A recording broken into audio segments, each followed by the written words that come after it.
All right, ladies and gentlemen, boys and girls, episode 94 of From the Sidelines. We are back again. We've got another guest on the show. It's been a couple weeks with just the boys, but hey, we put our feelers out there. We got some messages back in return. We got our first guest back on the show, and we're excited to have him. It'll be awesome to talk with him a little bit more later on. But before that, we got to bring in our co-hosts who are here every single week on the show. I mean, yeah, they're great guys. We love them. You guys love them out there. I know you love this one. Stephen Hatch, how are you doing, buddy? Dude, we're back for another episode. You know, I've never missed mine, Brando. That's true. Sorry, did I say that out loud? Yeah, you did. What I meant to say is, Brando, I don't miss any. That's what I meant to say. Hey, 94 club, bro. High five. 94 club. Hey, it's all right. It's all good. Look, I miss an episode, but hey, I'll never miss a friend's wedding. I don't know. All right, he got you on that one. Wow. That other voice you're hearing is our other co-host, Brando Baird. Yeah, I mean, married, 2 weeks in. How's it going? Quick update on that. Oh, it's nothing's changed, honestly. Nothing's changed. Yeah, perfect. It feels exactly the same. It's kind of what I was expecting. It's awesome. Well, before we get any further into this podcast, we got to talk about our sponsors for tonight's episode. Boys, we have the three that are always with us. We have liquidiv.com. Go ahead, make your drink, Brandon. I know you're waiting to.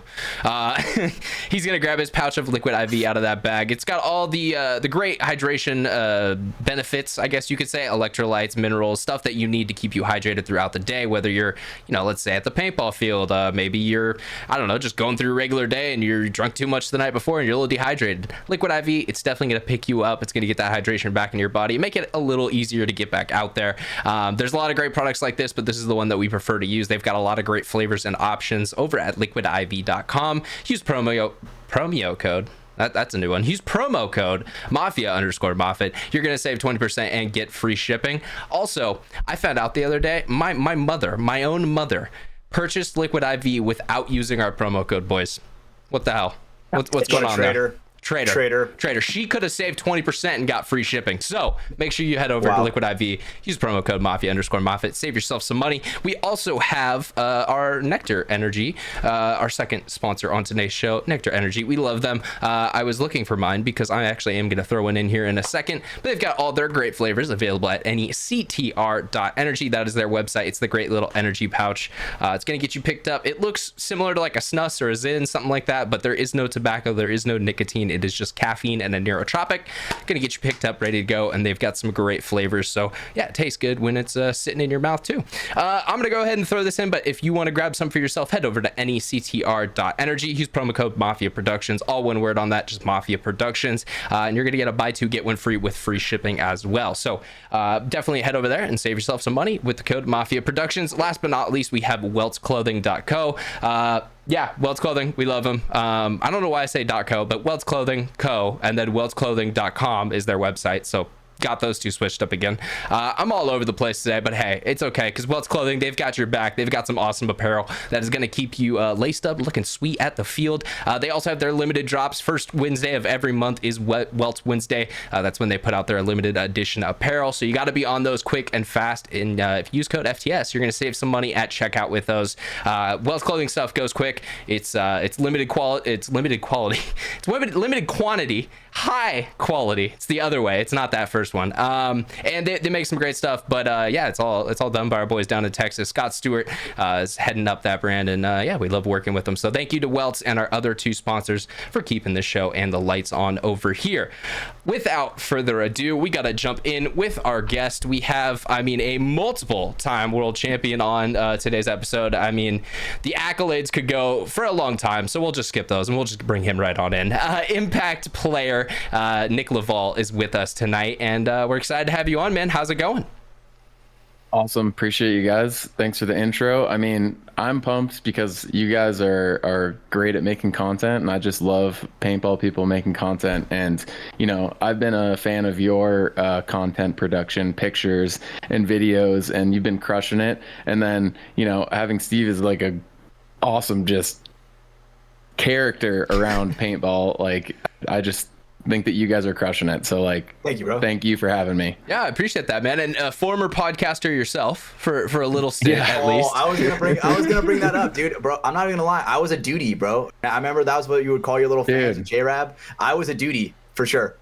Hell yeah, I love that. I appreciate that. I mean, we wanted to sort of do something like, Marcelo and Tyler are doing right now, but like we just couldn't stay consistent with it. And so, I mean, I was kind of like, doing a lot of editing. And as you guys probably know, like that is a little bit extra. And if you can't stay consistent, it's just like, it's not good. So, we had to cut that off short, but it was fun while it lasted. And it's helping me sort of, have some of the equipment to do what I'm trying to do next. So I appreciate you joining the duty group. I need to go back and listen to some of those. I'm pretty sure I still pay to host those things. So hell yeah, let's go. I'm glad you're still listening. But yeah, no, that's the constant fight I have with Hatch most weeks on the show is don't insert too many things, because every time you do, that's like 10 minutes of editing that I have to go in, find the spot, add in the clip, get it all mixed together. So I mean, it's a lot of work, but it's a lot of fun as well.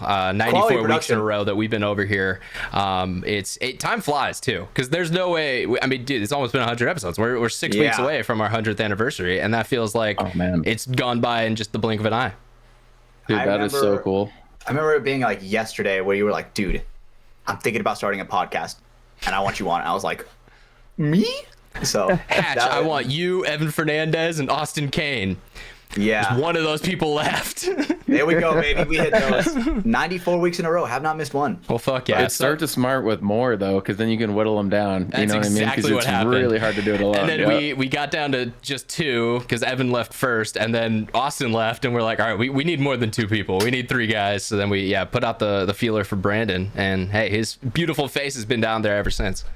Looking clear. That, Brandon. Hey, bottom of the barrel, but the only one that applied. No, you were my first recommendation. You were my first recommendation. I was like, dude, honestly, dude, I think his bloodline and his heritage would really do him good in this field. That's true. He also was a listener before joining the show, so that helped as well. Yes, he jumped in running, on the ground. We've also listened to a podcast for like most of our life together, so we have a lot of inside jokes that we enjoy, and so some people get those. There's some cool kids out there in the audience. We love you guys. Sweet kids. Real sweet kids. But let's jump back in with Nick. We were talking, and you mentioned it just a little bit briefly there, but you're doing something new now, and that was one of the reasons I did want to bring you on tonight, was talk about that. Obviously, we'll get more into your history and some other cool stories and stuff later on, but you're streaming on Twitch, man. What's going on with this? I guess the big things are like, where did this idea come from, and what kind of decided, all right, I got to get started with this.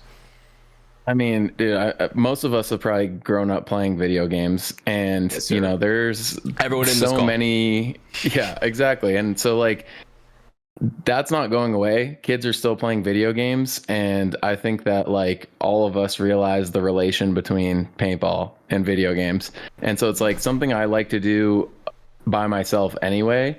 And like, I took a long time off from playing, and then I started playing video games again, and I'm like, I'm already doing this, and there's so much relatable content in terms of paintball and video games. And then also I was like, what game do I want to start streaming?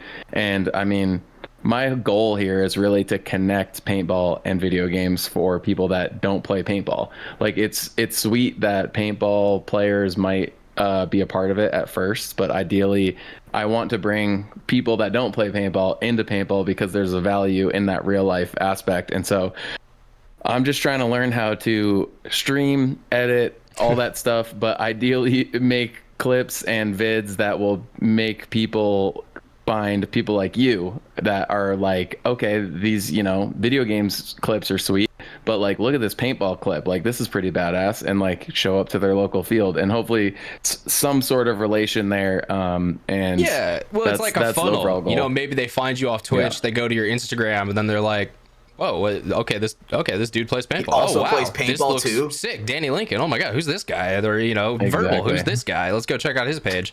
No, and that's one of the things we always try to do here with our podcast, and it's something we say all the time. We're not a paintball podcast. We're a podcast by people who play paintball. We make a podcast. Yeah, we talk about paintball. We're all involved with it. We're gonna be bringing it up from time to time.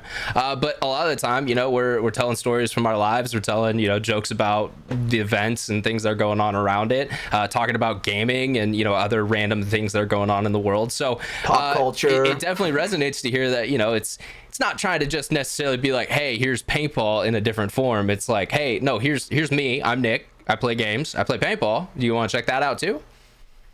Yeah, exactly, 100%. And like, I also think there's a selfish aspect in that too, because I definitely see a lot of like pattern recognition and really getting like memory of strategy into your muscles and your quick reactions. And so like I'm also using it as like intended practice where I'm like, all right, I'm gonna go into this with a team mentality and play it like I would in a paintball match where, you know, like you do get to respawn, which is sweet, and you get to start over, but it's sort of like practice where you're like, oh, I shouldn't have done that right there. Break it down, talk to your teammates how that they should have played, and basically it's practice for practice for practice for a tournament. And so like that's sort of the funnel that I'm taking as an individual. And like hopefully, I mean, it's crazy the amount of DMs I've gotten from other pro players being like, hey, you should play this, you should play this game, but like they're playing. And like I would say a lot of the players that I respect in this game, in paintball specifically, are also doing that in maybe an unconscious way. And so like I want to sort of bring that to light for other paintball players that maybe aren't doing that and bringing that into their practice regimen. So ideally just, you know, bringing people up all around, hopefully with myself included, but you know, either way, that's the goal. Yeah. No, I definitely I appreciate hearing that. It's funny, the gaming stuff. Shout out to the FTS pod digital paintball team. We had one for a brief time for Infinite. Nice. Ronnie D's on, Keith Brown, and a couple of their other high level friends. We ran shit. We won every single event. No one ever took a game on us. We lost points. No one ever took a game from us. Dang. And so, I mean, but that was one of the things I was going to mention there is like, a lot of people do game as well. Like when I look in the paintballers forum, it's a lot of Discord people, but you could see in there all these guys who got, you know, they've got their paintball set up in their profile picture, but they're playing, you know, insert random game, you know, random thing here underneath their Discord name. There is a high crossover in people who do both. It definitely, you know, and it's kind of this generation as a whole, it's a more common thing. Like, you know, when people who are a little bit older than us, our parents' generation, it was more of a fringe, like, you know, you did that, you had fun, but you didn't spend as much time with it. Where, I mean, people are making millions streaming games. Like, I mean, Kai Cenat is literally pulling in $500,000 this month streaming Elden Ring. So at some point, brother, it kind of is like, all right, this investment seems worth it. I'm going to play games and have fun. Yeah, it's funny, when I was growing up too, like I was playing Halo and I was like really good at the first Halo, like top 100. Fuck and yeah. I remember getting yelled at like, you got to go outside and do something, and that pushed me into paintball because I liked that sort of strategy, and so took that really far. But I'm like, man, if I had stuck with that one, would I be the $500,000 a month playing a shooter? Yeah. Dude, yeah, we should have got you on Counter-Strike as a kid. That would have been the route for you. And just, yeah, keyboard and mouse in your hands, and there you go, take over the world. I just started playing keyboard and mouse like at the beginning of this year. Oof. How's it going? Oh, I mean, never going back, that's for sure. Hell yeah. There we go. That's what I like to hear. I was terrible for like maybe 3 weeks though. Yeah. Yeah, no, it's a huge learning curve. I made that transition when I was like 11 or 12, which definitely helped. Oof. But I remember, like, you know, you're a kid growing up, you're playing games all the time with controllers. I remember being, you know, pretty good at like COD Modern Warfare 2. And then I jump over to play like Counter-Strike Go for the first time, and I could like barely move. Like, I was just like, wait, what the fuck? Like, how do you strafe? Like, you know, one input at a time. Yeah, if you watch it, you're like, dude, this guy doesn't look like he's fully here. But no, I just did not know how to use a mouse and keyboard. I mean, it's a whole different thing. What are you guys playing right now? Oh, sheesh. So my friends got back into Counter-Strike, and I was never really a big Counter-Strike player, right? So I'm kind of getting back into that. And that game's hard as fuck when there's people who've been playing those maps for like 10 years, and they're just awareness, that's me, you know? bro. Right? You get the same. That's what I did in high school. You play the same paintball layout for 10 years. How good would you be at it, dude? Oh, so man. good. I mean, that's the best thing about paintball. I mean, like, we did a layout practice like at my local field before last event, and people were like, oh man, what do you think about this layout? Like, do you hate it? Like, and I know Marcelo's comment on the last one got some traction about like how he hated that layout. And they were like, do you hate layouts? And to me, like, I've never hated a layout because I also know it's going to go away. Like, I love the fact that the field changes all the time. It's like, I've never just been like, oh, I don't want to play this layout. It's like, all right, I'm going to play it hard, but I mean, it's going to be pretty short lived. So yeah, the layout lasts 2 weeks, Yeah, I mean, Yeah. like, Gone. there's CODs that have come out that it's just like, all right, these 12 maps all suck, so this one just isn't fun. Sorry, guys. Whereas, Yep. you know, there's ones where it comes out and they're great and it's fun. But whereas in paintball, it's okay. You like it, you don't. 2 weeks, 2 months, you know, depending on what tournament you're playing, depending on what your field's doing, it's gonna change. So it's the Sometimes same type it's a of blind game. map, bro. Blind map. You know, just like Yeah, WC. that's fun too. Yeah, So- blind layouts are definitely fun to watch. Dude, we gotta get you on like 5v5 team shooter, because I think that would carry over a lot too. I'm It's down. Same numbers of people, you know, same stuff like that. I think that'd be What's Steam Shooter? be a lot of fun. Tac shooters. That's what I meant to say. I don't know if I said Like Steam. CS:GO, Valorant. Yeah, Okay, Valorant, yeah, Rainbow Six a little bit. Just Oh, yikes. it's super it's super teamwork oriented, because it's, you know, everyone can kill everyone really quickly, so it's more so about trying to get the drop on someone, you know, trying to crawl all the way down the snake and get some packs. Yeah. Like, it's more along that line. A lot of it's like holding angles where it's like, yo, I got you, push up, I'm watching the corner, right? To where if someone swings, you have your teammaadmates back. Like Or, super low like time to trading. kill. Yeah, Games. like an AK Depending is on how one good hit. you are. Depending Like- on how good you are. Okay. Obviously, a That's headshot true. will do way better than some foot shots. So those are the kind of games where accuracy is like best. You always want to have your like crosshair placement directly at head level. As soon as they peek that corner, they're done. You know. That's Or like if you just suck at that and you get the jump on them because you have better game sense, that works too. That's usually how I get kills in Counter-Strike at this point. My aim Dude, has gone honestly- so downhill. one thing I learned Dude. about CS: W key P90. Yeah, no one's expecting Yeah. it. You win.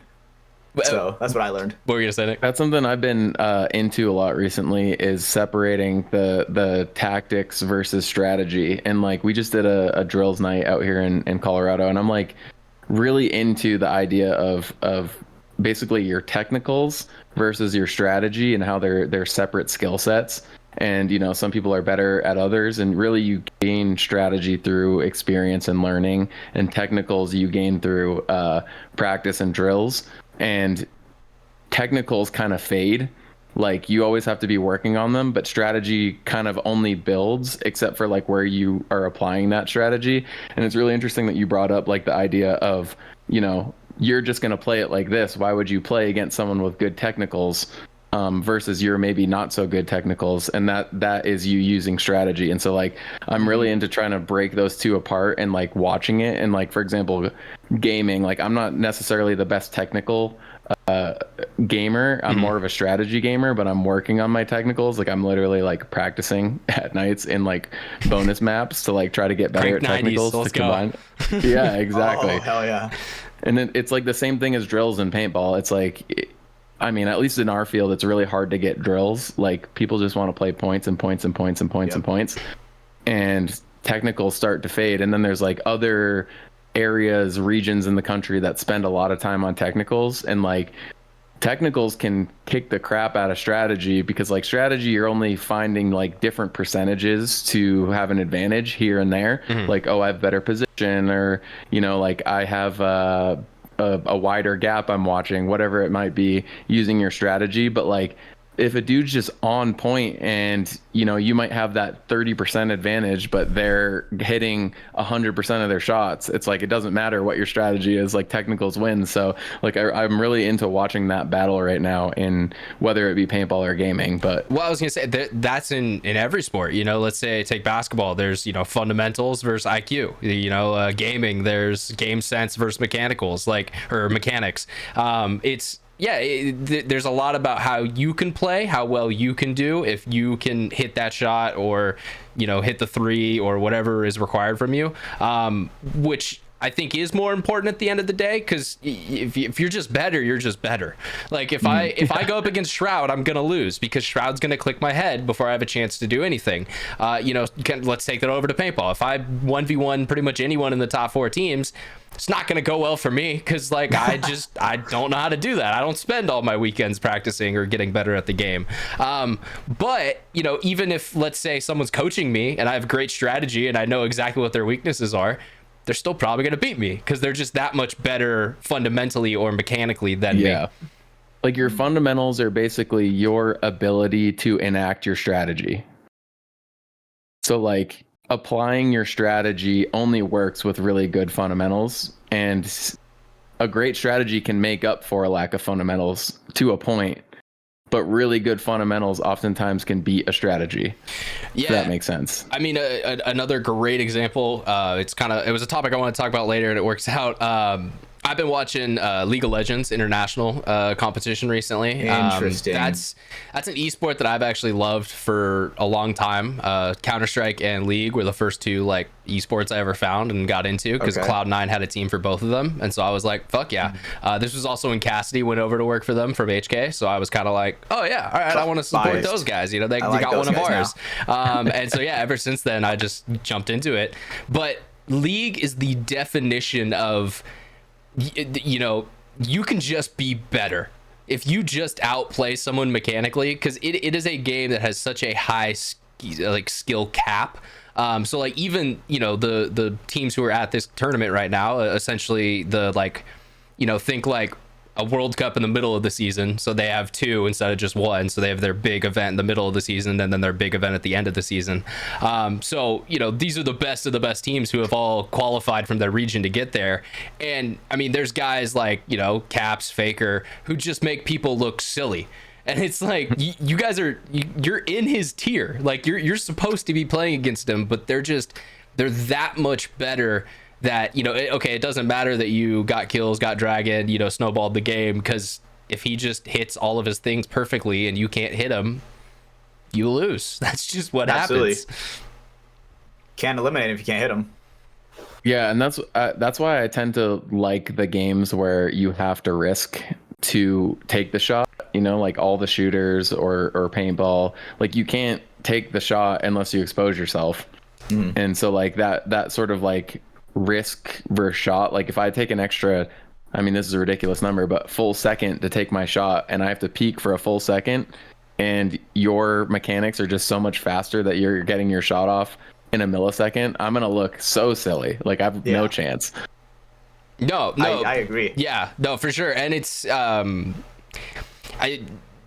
going back to the League thing real quick, because I just wanted to wrap that up. The worst part about those is those games start at 2 a.m. in the morning on Pacific time.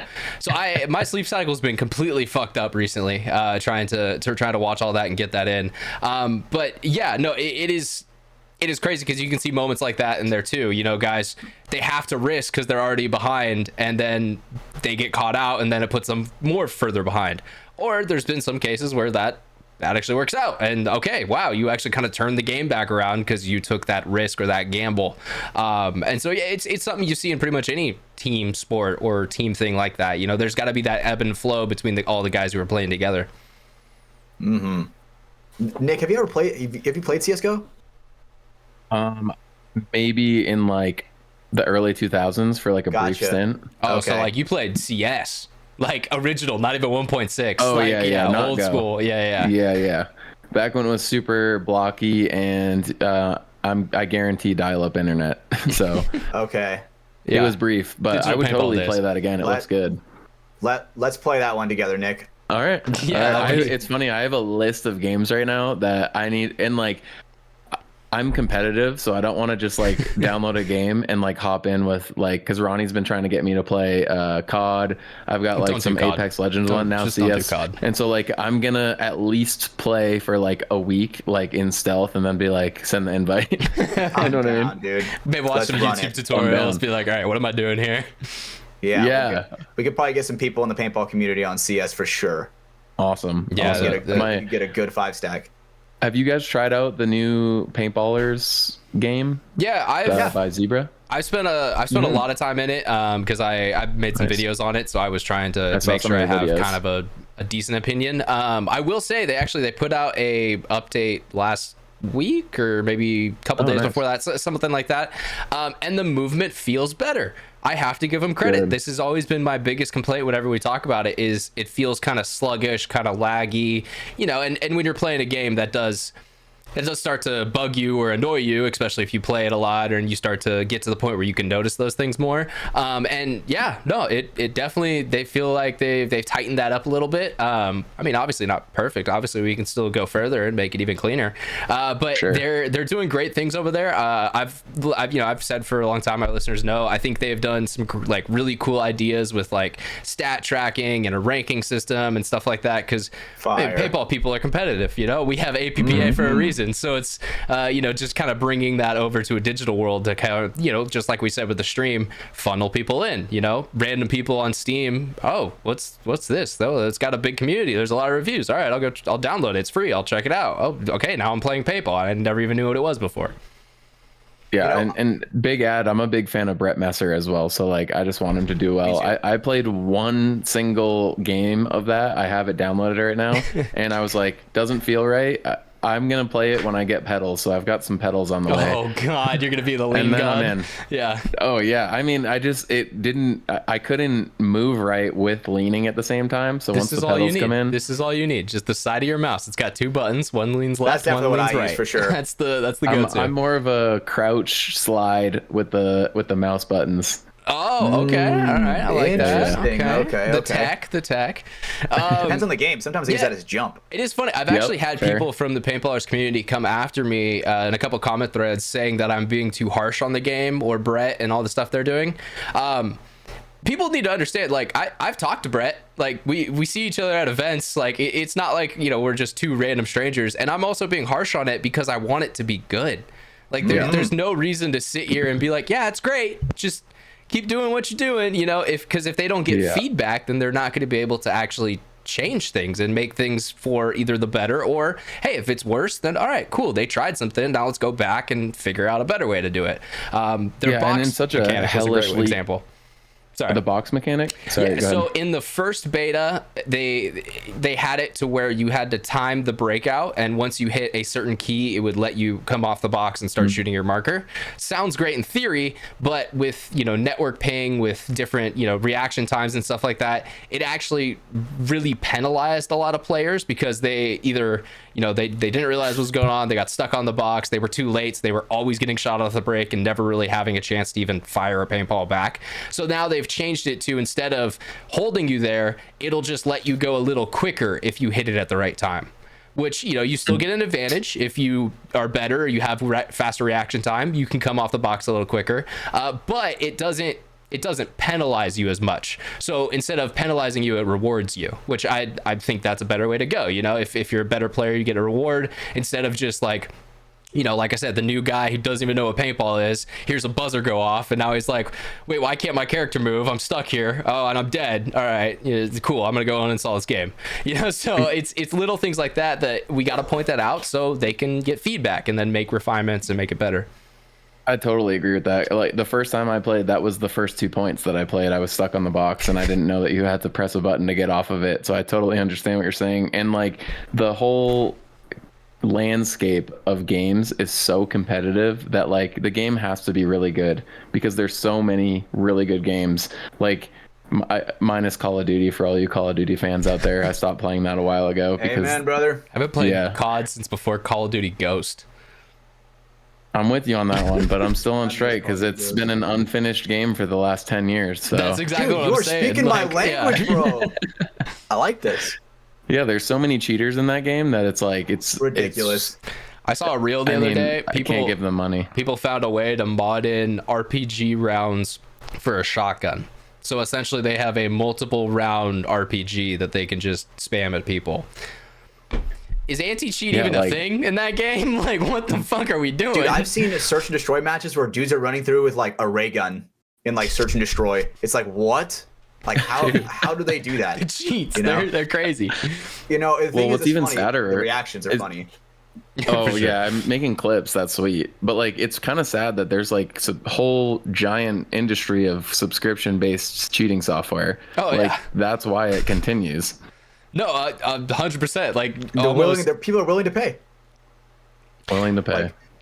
Like, I've heard of some that are like $150 a month. Oh my god, It's it's like, cheats? bro, how? So yeah, I- for some cheats. I do want to out this guy because this was something that he did say to me once. let's hear we it. were talking about video Out 'em. game cheating in some form or fashion. I think it was mentioned on the show. And I actually got a text from Marcelo. And Marcelo was telling me, oh, you know, like who hasn't messed around with walls in like old DPB days or something like that? I never fucking have, dog. I've never fucking cheated. So yeah, I'm gonna put that out there right now. I've never downloaded walls or aim or tried to, you know, be better. Yeah, there's times I wanted to, a fucking 100%, but it's like, no, that's stupid. Like now I'm not even playing anymore. Now a robot is taking over Was for me. Marcelo the guy? Was Marcelo the guy walling on Nuketown, shooting through walls? Was that Maybe. guy back in I the day? don't know. He Dude. didn't tell me that, but Oh what he my did God. confirm was digital paintball. So yeah, and at least in those days, if he was in your Half-Life server, he was cheating. Just so you know. Oh my god, that's so fucking funny you said that. Damn, dude. Damn. I mean, it's one thing. Exploits are one thing for a haha, but like to get a whole nother piece of software for it, you know what I mean? That's dirty. The funny one to me, and Yeah, I'll 100% admit it, the only game that it's like seriously crossed my mind I might cheat in this game is Tarkov. Because you don't get to play That Tarkov one- unless bro, that you're was really bad. fucking good at Tarkov. So it Yeah. got to the point where I was like, dude, I've spent 200 hours. I feel like I've done nothing. Do I just spend $40 so I can like actually play the game and like get just through? to try it. Yeah. And I didn't end up doing it, but that's a whole market there. Like there's hundreds of $1,000s a month being made off people just developing cheats for these games and then keeping them up and moving forward. Have you seen those clips of people that have walls and then they stream it and they can see everyone on the map and they're doing a certain crouch That's a and good there's point. like The 90% of wiggle. other Yeah, the people wiggle. can Yeah, in Tarkov, also it's like see the it wiggle. too. Yeah, so it's like most of the people are already cheating. Like The lore in Come on. Tarkov is crazy because the wiggle started out in like early days when you were a scav, because it used to just be you would spawn in as this secondary character and everyone was scary to you. But people found out if you wiggled, you could kind of be friendly because there was no in-game chat at that time. So they were kind of like, hey, we're friendly. You know, I don't want to hurt you. I just want to get my stuff and move on. You know, it's not worth it. And that's where the wiggle started. And then hackers started using it because they, you know, if you're looking at someone through a wall, it's like, okay, I feel like you can see me and I can see you. And Yeah. then they'd wiggle at each other and be like, okay, I'm gonna go this way, you go that way, like go have fun, brother. Which is cool, but also way fucked up. Like this honor among thieves type of situation that's It going is on. honor among thieves. That's Yeah, perfect. you're just hoping that they're honorable, hoping. Well, you and know, I giving you have mercy. seen there's a couple great examples of videos of like guys who just like me, you know, they'll have a monitor over here that has like their stream stuff and then their game monitor, and you could see like in glasses reflections or something, or like they have a window behind them and you could just see the cheat map up, and it's like, what's going on back there, bro? Like, you know, and sometimes it's like a 3 viewer guy, you know, one's really watching, but I've seen examples where it's like a couple thousand viewers, you know, guy, and it's just like trying to say I'm good at this game, and it's like, He's no, bro, obviously cheating. You're just cheating. It's okay. That's the best part about like the whole internet being able to pick that stuff up. It's like the second that someone gets caught doing it, they get real caught. But like people are good now. There's this one girl that comes up on my Instagram all the time and she's really obnoxious, but she plays Fortnite and she's like, am I the best sniper in Fortnite? And has all these clips. Nadia, or that's a Call of Duty one. Not Nadia, but like there's so many times where I'm watching these clips and I see the snap too. I know that she has a pedal. Like I know that like she's playing a certain way and then gets into some danger and then snaps on the pedal. And like there's even some little moments where like, you know, they hold it too long and then they snap to someone else. And you're like, it's the little Gotcha. like, or the little freak out where it tries to target someone behind them, and they're like, that's "Whoa, like totally not in the what happened fight with at my all. mouse? Yeah. Damn, my mouse freaked out. Yeah, Sorry you about can that, just guys." tell when they It's start like, toggling for what? sure. But it almost doesn't matter because like she's still crushing it. Like has 1 million followers, people buying all her merch and all that stuff. Well, and it's because- like, you know, And I'm guessing that one, it's probably more just her personality. Like, you know, people would be there watching kind of anything. Well, What is she wearing in the? yeah, there you go, Brandon. You hit the nail on the head. I'm glad you said that one, Barry, man. Personality. Yeah, her 2 personalities. Yeah. Yeah, no, but like at the end of the day, I mean, there's also guys I watch and actual dudes, you know, where it's just like, bro, you suck at this game, but you're just hilarious. So like, that's cool. Yeah. I want to be here. I want to watch you play this game. 100%. So there definitely is that line too, but yeah, come on, you know, there's a lot of bad things going on Twitch at times. Oh yeah. But there are some people that I feel like even if they would get caught, they'd basically be fine because their fan base is just so insanely in love with them. Yeah, I it's feel just like the parasocial relationship's so hard that they're like, Yep. fuck it, yeah, I don't care. All right, cool. She literally shit. got Ricochet Nice. banned. Whatever. Like I still It's just want to like support them. PEDs. Yeah, Yeah, like PEDs in 100%. sports. Oh, Like yeah. you know Or those finding out the your boxers. favorite player wipes. Like it's very similar to that, where it's Yep. just like, Oh, all right, well, dude. yeah, but okay, he's trying to play hard. It is what it is. That's almost like a game exploit more than it is a hack. There's like a gentleman's agreement that it's like, all right, a wipe here or there, all right, ref's got to get you out. So if you can get rid of it, all right, I'm not that mad. I don't. Go ahead, Nick. Go ahead. No, those two boxers that just fought. that young kid who's Yeah, like supposedly Garcia. really nasty. Garcia, like he just got popped for that fight. No one Yeah, cares. he was hot on that one. Yeah. He was way. hot. Well, Yeah. I will say boxing, it's kind of, I don't know. That if it was MMA, that actually probably would be a little bigger of a deal. There would be like when John Jones got popped. That was, there actually was a bit of fallout from that. But yeah, I feel like there's some sports where it's like, all right, we know everyone's on juice here. That's fine. Like it's just go out there and entertain us. But Nick, I don't know if you've ever had an interaction like this, but for sure I have had one with my teammate Cedar. There's this young kid that comes around the paintball field, right?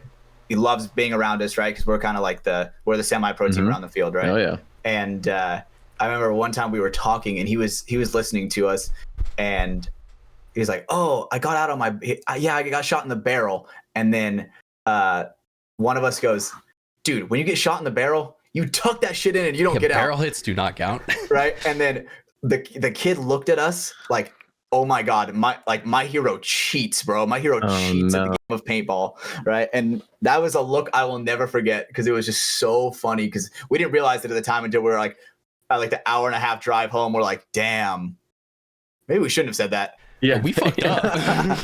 But it's just part of the game, right? I'm not gonna lie. The last event I got shot out. I got shot off the break on the barrel. But it took them like 30 seconds to call me out. But damn, they caught me. Did you get a minor for that? Nope. I didn't. I sat there, let them check me, didn't do anything, and they're like, "You're good." Like focuses right in on the barrel and goes, "Nah, get out, buddy." And I was like, "Okay." Yeah, I think even as a ref, you're gonna give a lot of leeway to a barrel hit because it's almost like the odds of that happening are so small that it's just like I almost feel bad pulling you out, but you're hit on your barrel. Yeah, or it's like sometimes it's kind of hard to tell where it's like they're sticking like say if they're playing a Dorito and they're like barely sticking their barrel out, like watching the wire where you see that paint, you can tell that the other person sees it and they're just trying to hit it. And it's like you can't really tell if it's coming off the bunker or like right on the barrel. Oh, for sure, yeah. And it's like, ooh, Unless you get that ping. Yes, that's a big thing about reffing is definitely audio because when sometimes pack hits, goggle hits, barrel Tank hits, loader hits, they make hits, sense. Tank hits for sure. Tank hits are the best sound of paintball. That They make a very specific sound. Yep. Yeah, So everyone can you hears it on the clip one of field. I'm those? like, high alert. Yeah. Yeah, in one of your videos, if you get a good audio clip of those, can you clip that and make it like the old Call of Duty headshot noise? Oh. And like Ooh, do a little yeah. compilation Hit marker of sound. goggle shots? Yeah, the hit marker sound. Yo. Yeah. Yeah, That some would be good sick. gogs, some some of the because there's like tank shots where it sounds like someone just died. Where it's like, what the fuck? Why was that Like loud? a real bullet Jesus shot a wall or Christ. something. Exactly. Well, It yeah, is a man. good noise. I did want to ask. You mentioned it a little bit earlier. Why Fortnite? Why was that the game we decided to jump Yeah, into ask this with? Brand- I know ask Brandon. Brando. Yeah, what? I really need hates to know Fortnite. Fortnite. That's Yeah, there's a couple of reasons. Honestly, I hated the idea of Fortnite for a long time. Like just the idea of it. I was like, I refuse to play. And then I didn't even give it a chance. I was like down for anything except for that because it's like so cartoony. But then my girl and I were playing Halo and I was like, let's play a different game. And she's like, I don't know what to play. And I was like going through the list of things. And she was like, I would play that because we have some friends that played it. Started playing it with her. Realized it was the only finished game that with regular updates and fixes that I've played in a decade. You got a point there. That is a And- strong point. Not only that, I mean, the list is going to go on and on. The fan base is huge. There's a ton of kids that play it. they added a no build mode, so I don't play build because like I'm so behind in the Let's whole go, build. baby. Me Yeah. too. And would I don't wanna play like the that. concept. Yeah, the idea of build is silly because it's like, why even have a map? You can make your own cover in any way you want it at any time. So like, why have topography that you have to like read and reposition on when you can just build a castle? Crank 90s. Just crank 90s. Crank 90s. Yeah, you Crank can just 90s. crank 90s. So like, I don't play that because I feel like it's less strategic. I don't know. Someone can argue sure. on that. No, I agree. So it's like I loved Warzone. That was how I got into battle royale games. I thought Warzone was dope, but then it started to get so toxic. And Fortnite is finished game, not toxic, huge fan base of young people that hopefully would like to get into playing paintball. And so like there's some conscious choices involved in that. And then also like the amount of the cheaters, I've maybe come across one cheater ever, and it was questionable. Like I went back in the replay and looked at it, and I still was like, I couldn't say for sure. Whereas in like, you know, COD, Tarkov, you're like, okay, well that guy's cheating, that sucks. Dude, like you just wasted hours of my time. I will say, quick aside, that's the problem with Tarkov at times, and the arena mode kind of showed me this. There's times where you think you got cheated, but no, someone just had a good shot on you. And because that game, it can take one shot or it can be 50 shots. So it's kind of like you think you just, oh, I just died. What the fuck just happened? But you didn't realize there was a dude sitting in the corner behind you. But Yeah, there totally was. fair. And, And he that's was why there and he replays got are you. super and it's important. Like, oh, shit. agree. Okay. Yeah. And so like they have those replay modes. Disney just bought 10% of Epic.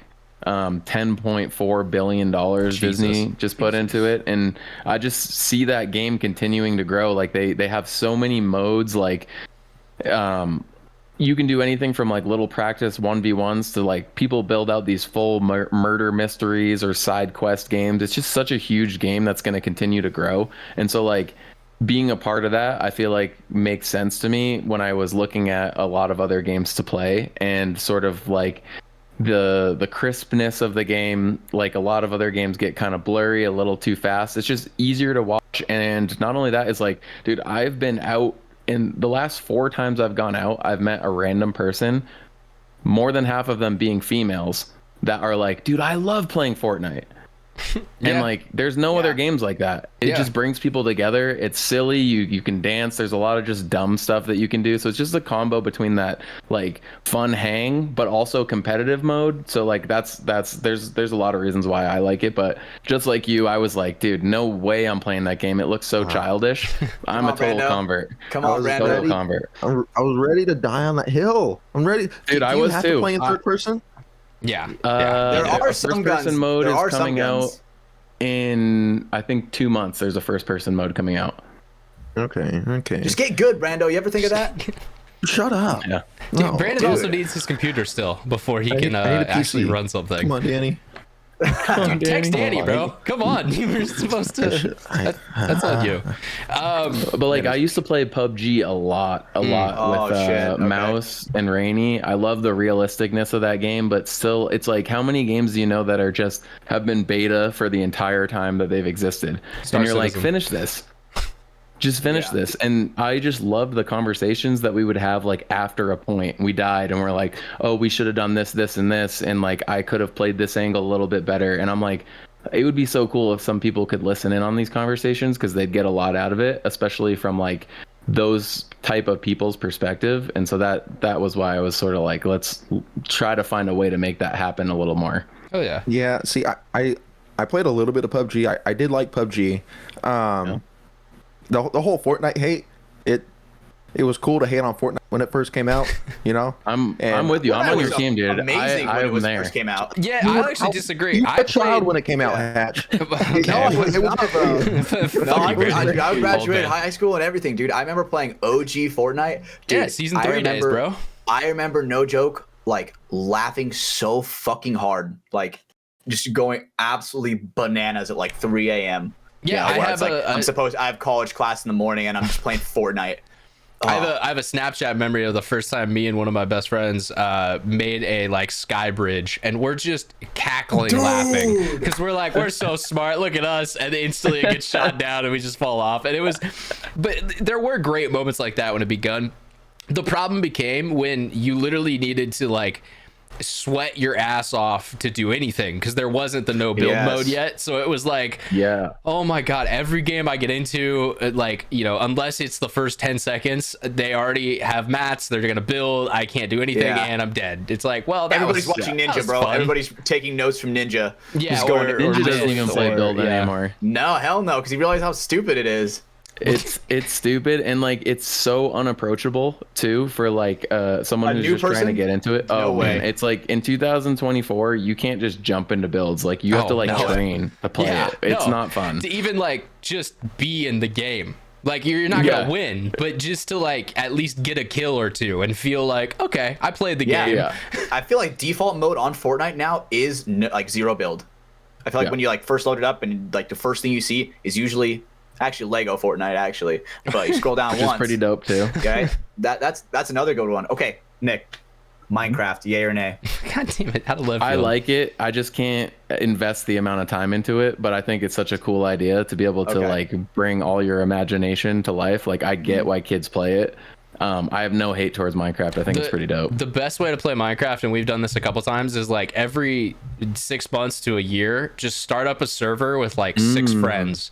And just, I'm thinking about doing it again. You are? Okay. We're going round 2 of our Dude, I love Minecraft that shit. content. We talked about it for like 4 episodes in a row on the podcast. That was we were fully invested. We were building houses and everything. Hatch goes hard with the architecture. He's way better than I could ever be as a builder. Yeah, that's the coolest thing is like you can really bring your imagination to light in those digital spaces where, you know, you can't do that in real life. What are you going to go into the woods and chop down a bunch of actual trees? It's like you can't. Yeah. So to be able to like flex your imagination in those spaces, I think games like that are incredible. I'm pretty sure Colt Roberts plays Minecraft quite a bit. That's sick. That's awesome. Yeah. All right. I'm gonna hit up Colt. It's pretty dope. Hell yeah. Colt shit on me in Paintballers a couple times. He's pretty good. Yeah, no, he knows what he's doing. I mean, he has, you know, pro level IQ plus being pretty good on mouse and keyboard, so that does help. But 100%. I was gonna say the other thing that's kind of cool with Fortnite, and you mentioned it briefly there, it's just how easy it is for people to jump into it. I have an older brother and a sister-in-law, and that's the game they play together. Like they both have a PlayStation, and like, you know, they're both in the Navy, they both work a fuck ton, but when they have some time off, they'll play Fortnite together. And Cody still has like my brother Cody, he has some of his friends who he grew up with who he still can jump on and, you know, run a couple games. And I talked to him and I was like, why Fortnite? And he's like, because we all know this and we don't have time to learn something else. So, you know, it's just the medium in which we can hang out and drink a beer, you know, when we're 3,000 miles away. Dude, 100%. And even COD, like Ronnie wants me to play COD. I'm like, you got to give me at least a week to play it because like you still have to build up your loadout. Like you need a loadout and you gotta grind levels to get that. You gotta grind, just to be competitive. Whereas like I really like games that like you're competitive at the drop no matter what, like equal with other people. They might have strategy and understanding, but it's not like they have a distinct advantage of having like better weapons because they've grinded. Yeah, that's one thing with like CS and Valorant, right? Is everything is relatively the same. Yeah. Right? Like everybody can, I mean, I guess CS is a little bit different, right? So one side can get an AK and the other side gets like an M4, right? Like there's small weapon changes, but essentially they do the same job. Where it's like that's the main rifle, that's the pistol, that's the, you know, eco pistol, or, you know, like it's not like and this Valorant, one side. That shit's exactly the same. Exactly. In Valorant it is, but I was gonna say like it's not like one side gets the death ray and one side gets a pillow. Like it's all right, this is at least even. You know, the better skill person is gonna win here. You know. And not just the, you know, person who got lucky with RNG. Yeah, one game that I've been playing a little bit, I started playing it with my girlfriend. It's called A Way Out. It's like a co-op game where, because we played It Takes Two. We beat that. That was such a fun game. Clap that game. That game was fucking easy mode for both of us. But now we're playing A Way Out where the whole concept is... You guys play Elden Ring together. That game's meant for like non-gamer couples. Yeah, she knows what's up. She knows what's up. For sure. Right? So it's like the whole concept is you're these two dudes that meet in prison. And you have to like try to find a way how to escape. And it's like one's yin, one's yang. You know? You can't do one without the other. And there's this one part where you have to like go back to back and like put your legs up against walls and like slowly like spider your way up, right? And it's like if one person goes too fast, bro, you die. One person goes too Wow. slow, you die. do we- It's like, Do we What's spoil it for him, Brandon? What happens at the end? you guys played it together? What the fuck, dude? Yeah. No, but this is an older game. I've seen it and seen people talk about it and stuff before. Okay, I've never seen it, or like this is my first time playing it, so I'm definitely excited for it. Enjoy the end. It'll be fun. It is a cool hell story, yeah. and that's what's cool about it. It's another one of these games. It's like it's a co-op game, but it's got a story that you can actually like get into and want to see the end of, which is what a lot of games, narratively have done for a long time. We talked about this recently with like the Fallout TV show, but like Last of Us, Fallout, Halo's not a great example, but the couple of properties that are they started as game stories. Are you saying for Halo? Just the TV show, like how they've adapted it. Don't take the fucking helmet off, bro. Exactly, but it does show that video games, for a while they've been building all these really great universes and stories that are now starting to be seen by people in different mediums. Maybe they would never spend 80 hours on a PlayStation to finish Fallout, but they'll watch the show because that's cool, and they have the 8 hours to watch it during the couple of weeks. I'm so disappointed with The Witcher, bro. That one actually breaks my heart. The Witcher is such a great game. It's such a shitty TV show. The biggest Witcher fan I know. So that's You're the only Witcher fan I know. yeah. That may be it. Dude. I mean, fuck. I liked the TV show, but I didn't play the game. The game is it's kind of so dead insane. now. Yeah. Yeah, because Henry Cavill's not going to be The Witcher. Yeah, bro, I mean, can't do you may that, as well bro.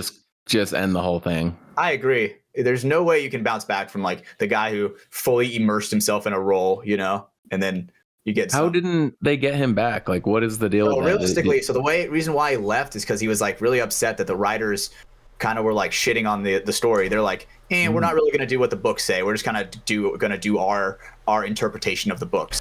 Henry And, Cavill, huge nerd. Good for him. No, Huge like nerd. huge nerd. Like builds his own computers, talks about Warhammer 40K a fuck ton. Like bigger than most of us here all put together. He's also Superman, so fuck you. Yeah. But no, he seems dope. He definitely, like, when it comes to the fantasy stuff and like stuff around that, he definitely is like, I just want the story to be right. And a lot of the times they've like been like, no, we're just gonna do it this way. And that finally came to a head on that project. But there's been other ones I've heard about where he's like, guys, there's a game, just play the game and we'll see what the story is, and then we'll kind of base it off that. And they're like, nah, we're gonna Hollywood this up a bit. And it is kind of cool that he'll stand up and be like, there's a lot of people like me who are gonna be upset that you're changing this, so maybe let's not do that. I agree. I'm a big historically accurate guy. You know what I'm saying? Canon accurate. Yeah, very canon accurate. Thank you. And people that'll turn down money for ethics, like I'm always a huge fan of that. You don't see that happen a lot, or even get the story when it does. Usually you get the other side of the story. So Yeah. like, I'll support that guy extra because of that. No, yeah, for sure. He seems like a cool dude. Like, and when I mean nerd, I mean he has a table in his basement where he like paints Warhammer figurines. Like this dude is dope. I'm a stan of Henry great. Cavill. So one of the other big topics I wanted to talk about tonight, I know we talked about gaming for a long time, but one of the things, since we have you here, I thought it'd be a great time to bring it up. So Nick, did you know that the Impact series is 10 years old? I did know that because I know this is my 10th year. So that was the first year that I joined Impact. So yeah, 10 years on Impact. So, I mean, I'm glad you did. For our audience, though, it's been a decade, y'all. What the fuck? I was 15 watching that. Yeah, that's insane. And I did, looking back today, I was, kind of looking back into it, getting some stuff recalled in my brain. It was such a crazy timing coincidence, because that was kind of right when Impact started to really take over. They were they were in finals before that, and they did win an event in 2010 in the PSP before that. But really that 2015 year was when it was just like, all right, we're the best, we're here. Good luck to everyone else. And then that kind of continued to go over the next couple of years. So what. Looking back on that experience, on how all that went, I mean, what was that like for you? Obviously, you new member of the team, so coming right on in and just, okay, now there's a guy with a camera filming me. Okay, we gotta get into this team. Yeah, I mean, honestly, like that was just ignorance is bliss type of thing. Like, I mean, I thought that's just how it went. You know what I mean? So like, that was my first shot at pro, and it worked out really well. And the camera thing was sort of just I honestly think the more that I look at it now and look at the people that are having a lot of success in the game now, I think that it is such a mirror of life that the more that you give, the more that the universe gives you back. And like, I think the Impact series was one of those things that, you know, Bart funded and was like, I just want to make cool stuff for paintball and like bring people to paintball. How do we do it? We put videos on YouTube, I guess.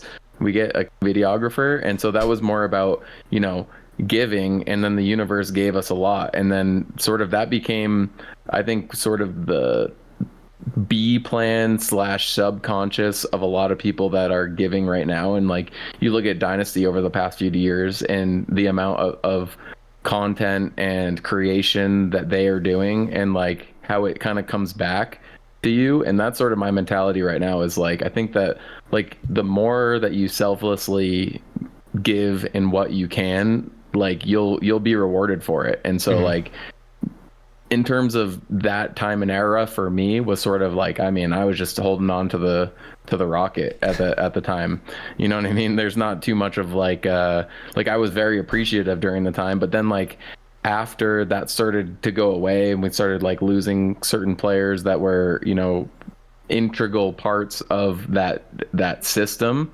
and then it stopped going that way. I mean, that was almost more frustrating of, I mean, it's probably like let's just say someone who was raised with a silver spoon and them going broke. They're more just like, well, like, why isn't it like this? Like, why don't I have a butler? Like, why don't I have a, you know what I mean? Yeah. And so I think that in the following years of that, it was more like, I don't understand why this isn't going right. It was just easy for it to go right. And I think that like turning a corner now in my decade of pro, that's sort of what I'm attributing to it right now, in terms of like just being really involved in the process and involved in the community and involved in, you know, the more you can give, and like not doing it in like a selfish way by any means. Like I hope to give to get, but just like it sort of keeps your mind on that thing all the time versus, you know, constantly stepping in and stepping out and stepping in and stepping out. And, you know, that's sort of where I'm at now from that Impact series time. Yeah, no, it is kind of funny that you mentioned it. It's like it's that sports trope that we hear with, you know, all types of things. It's easy to get to the top. It's hard to stay there. It's I mean, you know, you could say it's hard to get there. It's harder to stay there. But either way you put it, staying up there is even more difficult, because once you have kind of that taste of success, or even that like, okay, what we are doing is working, you know, let's say once pieces start to go to different places, you know, guys get picked apart, go into other teams, or, you know, maybe injuries happen, stuff like that. That kind of starts that snowball in the opposite direction, which, you know, then frustration starts to happen. Cohesion isn't there as well as it once was. And, you know, then you start to have other teams who want to come get that spot, you know, because everyone's competitive. They want to be there. And so, yeah, you can, you know, keep it up for a couple of years, 3 years, maybe even 4 years. I don't know, you know, maybe you're doing great. But at some point, you do have to come back down off that mountain. And so it's almost trying to find a way back up there, which peaks and valleys, which is really difficult. I mean, it's not an easy thing to do. And with any professional sports, you know, the top level, the best of the best, there's always going to be turnover. There's always going to be people who are coming up, who are going down, who are, you know, doing this, doing that. But it's interesting that you had that perspective of coming right in, seeing immediate success, and now, you know, maybe hopefully not for the rest of your career, but that could be a potential of just trying to get back to that, of just, you know, trying to taste that again, of, you know, winning both series in Europe and in America, winning, you know, all 4 of it, or was it 4 or 5 events a year or something like that. Like, you guys had some crazy records that you were putting up, and so it is interesting that, you know, the perspective change that happens with that. For sure. I mean, I relate it to sort of like the tech world and the business world too. It's like you create this blueprint that could be your baby. Let's say someone like Steve Jobs or something creates this really innovative thing, or steals it. Let's say like the art world. And you put the blueprint out there, and that's the thing that gives you so much success. But then the blueprint's out there. You know what I mean? And people can sort of take it, and if they have the the mana or energy or this outside view to tweak it and make it better. They take that blueprint and then now they have a better product, and now that they're on the top with the better product. And so, you know, you might, as that original company or creator, still have the understanding of how to run that blueprint, but now you sort of have to rearrange it with the better one. And then do you have the same ability to tweak it for the better on the next one? And so like when you look at a lot of those companies or tech companies that do that stuff, a lot of times they end up just hurting the rest of the business around them to keep themselves afloat. So like they're buying, like anyone who's making something innovative on top of what they're doing, they steal that thing, or they or just buy them out, buy it, and then and they just say that's ours now, that's us. Exactly. And so like there's multiple ways to do it to sort of stay afloat, but like to catch lightning over and over again, it's like you don't really see it often in the society that we live in. And so in anything. It's I mean, we talked about Ninja. Sure. Look at Ninja now. Like he fell off faster than you guys, so that's Dude, that's great. There was a crackhead era, bro, where he actually looked like a crackhead. Now he looks kind of normal again. Now he's making cashew milk. I did hear about that. I did hear about that. I was like, what the fuck is that? Who touched him? What happened? God damn. Yeah. We actually had a really funny promo recently that I stumbled across, which was him coming out of the bathroom and he's like disheveled and sweaty. Oh, and he's like, new stock coming in, and he picks up the cashew can like he just filled up all the stock. Yeah. And I was like, wow, that was aggressive. Bro. All right. Dude. Good stuff. Their promos they're making look so good now for some of these Twitch streamers, like what we were talking about a little bit earlier with like Kai Cenat. Dude, his his Elden Ring thing, like the whole trailer of him doing his 100-hour stream, dude, that looked insane. Yeah, I like the segue there, Hatch. Kai is doing something crazy right now. He's never played Elden Ring, and for those of you in the audience who maybe not heard of it, it's just a really difficult video game. I mean, Hatch loves it. He's talked about it a lot on here. But if you're not familiar, just think really insanely hard. And he made a commitment to stream until he beat it. How long do you think that's going to take, Hatch? Like a good actual estimate? I think realistically, at the rate that he's taking it with the cheese that he's using, it's actually not going to take that much longer. If I'm being honest. Okay. How much longer do you think? So he's using the way how he got to some of these bosses is by using like bleed is just like it's not a glitch. I'm gonna cut you off with the head here because we don't need a full Elden Ring rundown. Because yes, it's a very nerdy game. There's a lot intense to it. So he's basically using a weapon that's so OP that it's not too hard. See, but that's what I'm saying. Because to Hatch, that's cheesing because he plays the game a lot. So he's like, just use the regular stuff. Let's be real. I've done it before. This man needs all the fucking help that he can get. So if he wants to use a stronger weapon, I'm okay with that. But he is playing the game from start to whatever the finish is, beating the final boss. And it's been 100 hours so far at the time of this recording that he's been going. He's died 958 times in that 100 hours. He's at 100,000 subs on Twitch right now. So that's at least 200 to about 250K, depending on his cut right there. With ad revenue, you could probably throw another 200K on that. So he'll make $500,000 while doing this stream. But like you mentioned, Hash, with the production, dude set up a full like palace. Like he has his crazy stream room that he does a lot of awesome stuff in, but he's set up like, I don't know, full on decorations in the back and like an environment set. And it's like, damn, okay, like he has this huge throne he's sitting in while he's playing it, type of thing. Like, hey, if you're gonna make money, if you spend it back to make a better product, people are gonna tune in. And that's what it is. It's giving. Like, you could totally cut the costs of a lot of that, but like to do full production promos and like have sweet studio setup, like potentially wasteful if you're looking at the bottom line, but. I mean, if you're crushing it, nice. His stuff's not even professional, really, either, because it's still just like a webcam, like us, set up in a room. But he's in a mansion, and so like he has a lot of space. So he then fills that with stuff and brings in friends and does a lot of kind of cool ideas, I guess I would say. Like, it's not He had fucking necessarily Nicki money. Minaj on his stream, bro, dancing. Yeah, That like shit it's is insane. not. It's not exactly his money. It's more his charisma and like his ideas that necessarily have gotten him to this point, if that makes sense. But also, you need the money to do it and make it happen. I mean, this is a professional trailer that he put out right here. Like Yeah, hire good actors editors. and- That's you know exact type of things that money solves. So I think that shit is sick. Whereas I love seeing people who genuinely think the game is so intimidating and hard, then they conquer it. They were like, you know what? Wasn't that bad.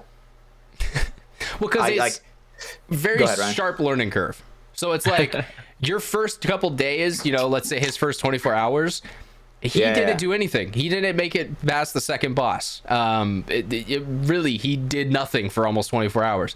Yeah. And then he started to understand and pick it up a little more and realize, oh, I need to roll out of every situation and I can't Absolutely. fight people and you know, pick up the game and become better at it.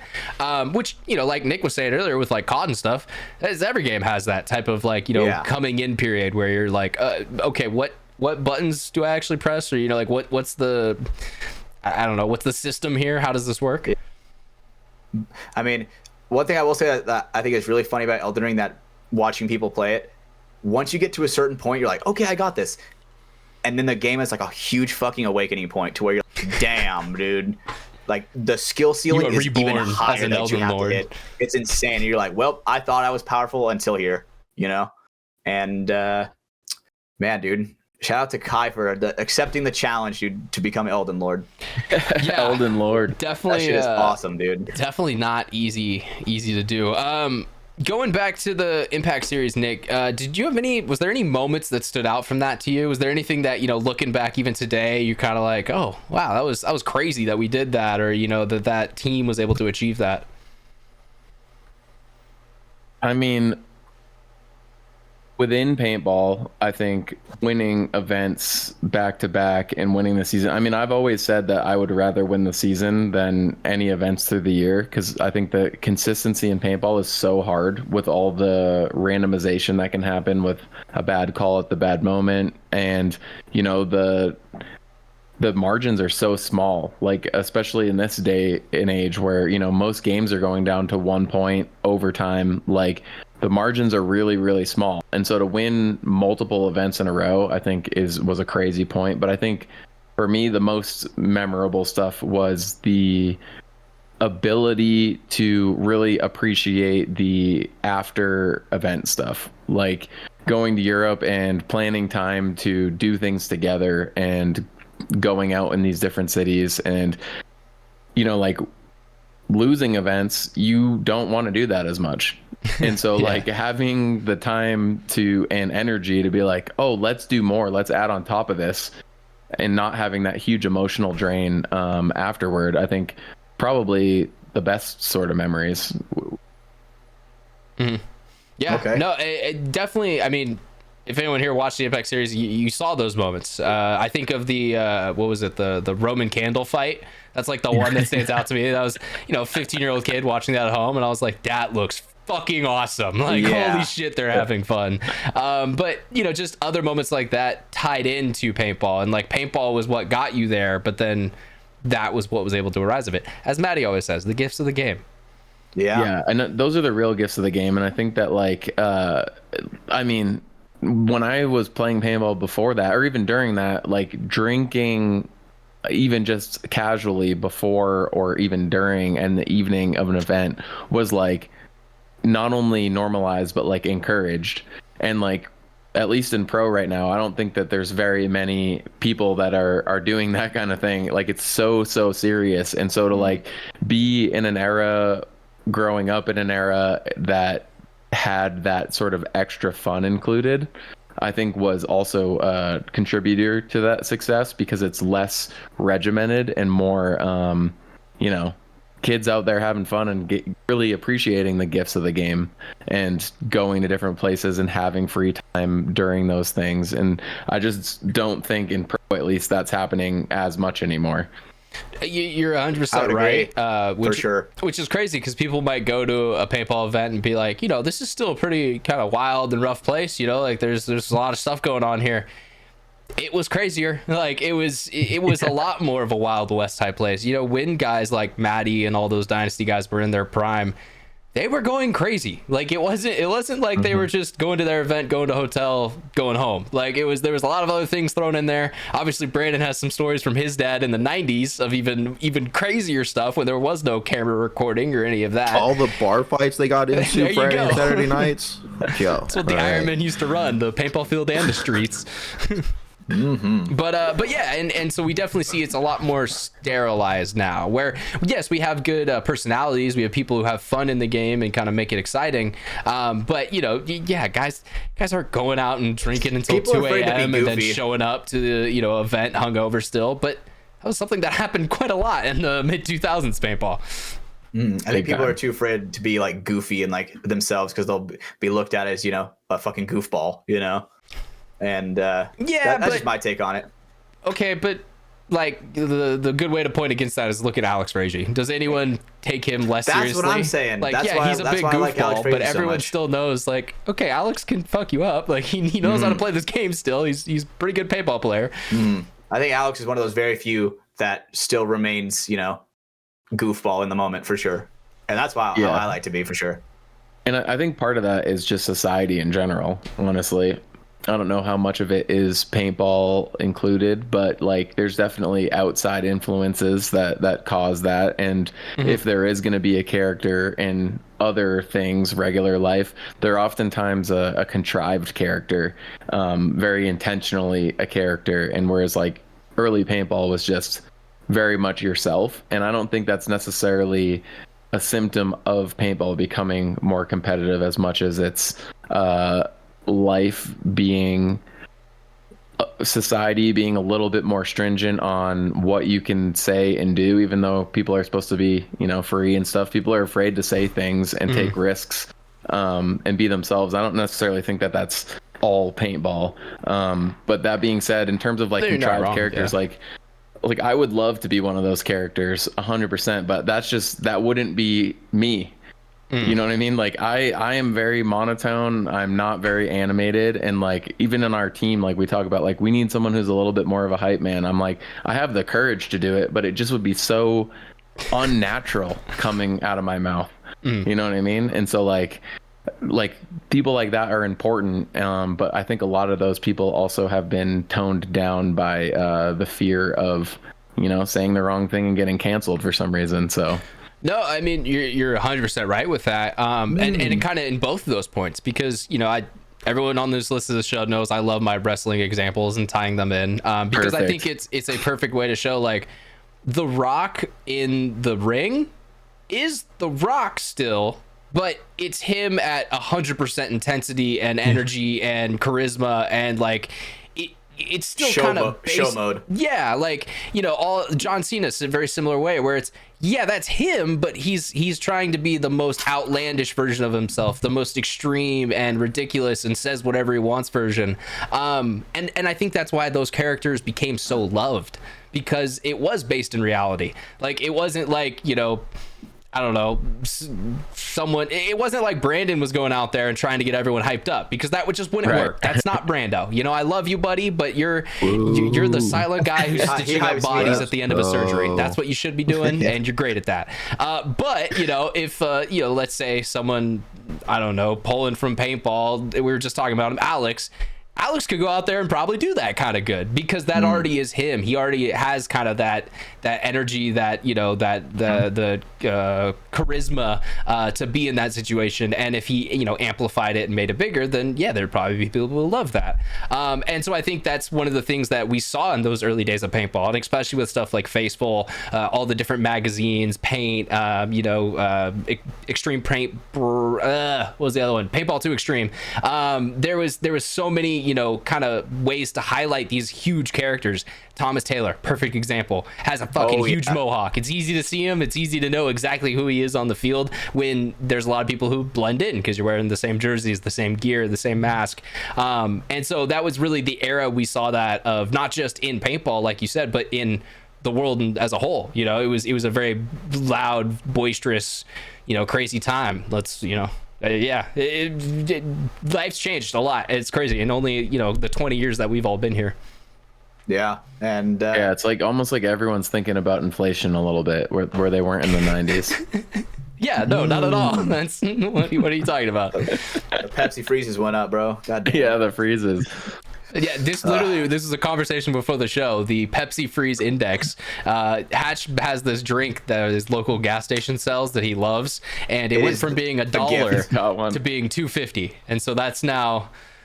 Yeah. From when I was in high school, it was like $1. Sorry, yeah, that's true. That's the whole timeline. So that's not like a recent change. The 10 years, like I'll be graduating high school, I guess, in 10 years, like next year, 2025. No, 10-year anniversary, bro. Yeah, right. How crazy is that? Yeah.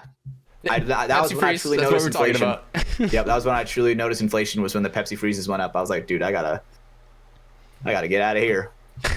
But I'm still here. Yeah, I think just the world is a little less carefree, and so like to let those characters exist. And then in terms of like paintball specifically, I think that mediums have also changed, and production demand and expectation has increased. And so to like hold anyone's attention or get them to watch and invest, it's not a magazine anymore.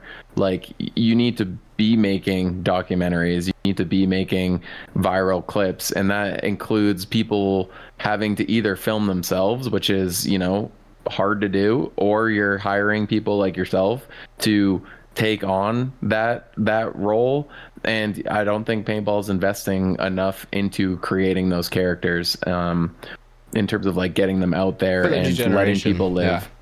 Yeah. Well, and I think one of the prime examples of that, and maybe it's because of Verbal's help, is Colt. I think he's one of the only like young players that I can think of who, like, random people who are just in the paintball world are like, damn, that's Colt Lucal. Like, you know, oh wow, you know, like, you know who that is. And like, that's the same thing we would be whispering to each other, would, you know, the old days of, oh wow, holy shit, that's Thomas Taylor. Oh goddamn, oh that's Nick Leival and the guys from Impact. Like, holy shit, that's crazy. Like, you know, it was more so like, not oh, they've been here forever, you know, oh yeah, those are the long pros, you know, like fucking dynasty guys never gonna retire apparently. But it is cool to see, like, he's one of the first guys, and a lot of the paintball fit guys, probably because of the exposure from Verbal, are kind of building their own brand and being like, hey, you know, I'm this guy. I'm Scott Stewart. This is what I do. I'm Dirty Stu. You know, I'm a crazy dude, or, you know, like whatever it is. But I haven't really seen that from other teams that came in. Like the Canes, I know those guys a little bit because I've talked to them, but like, if you just watch Instagram, you'd never know who the hell they were, other than they're just like personal pages and like little small Instagram clips and stuff.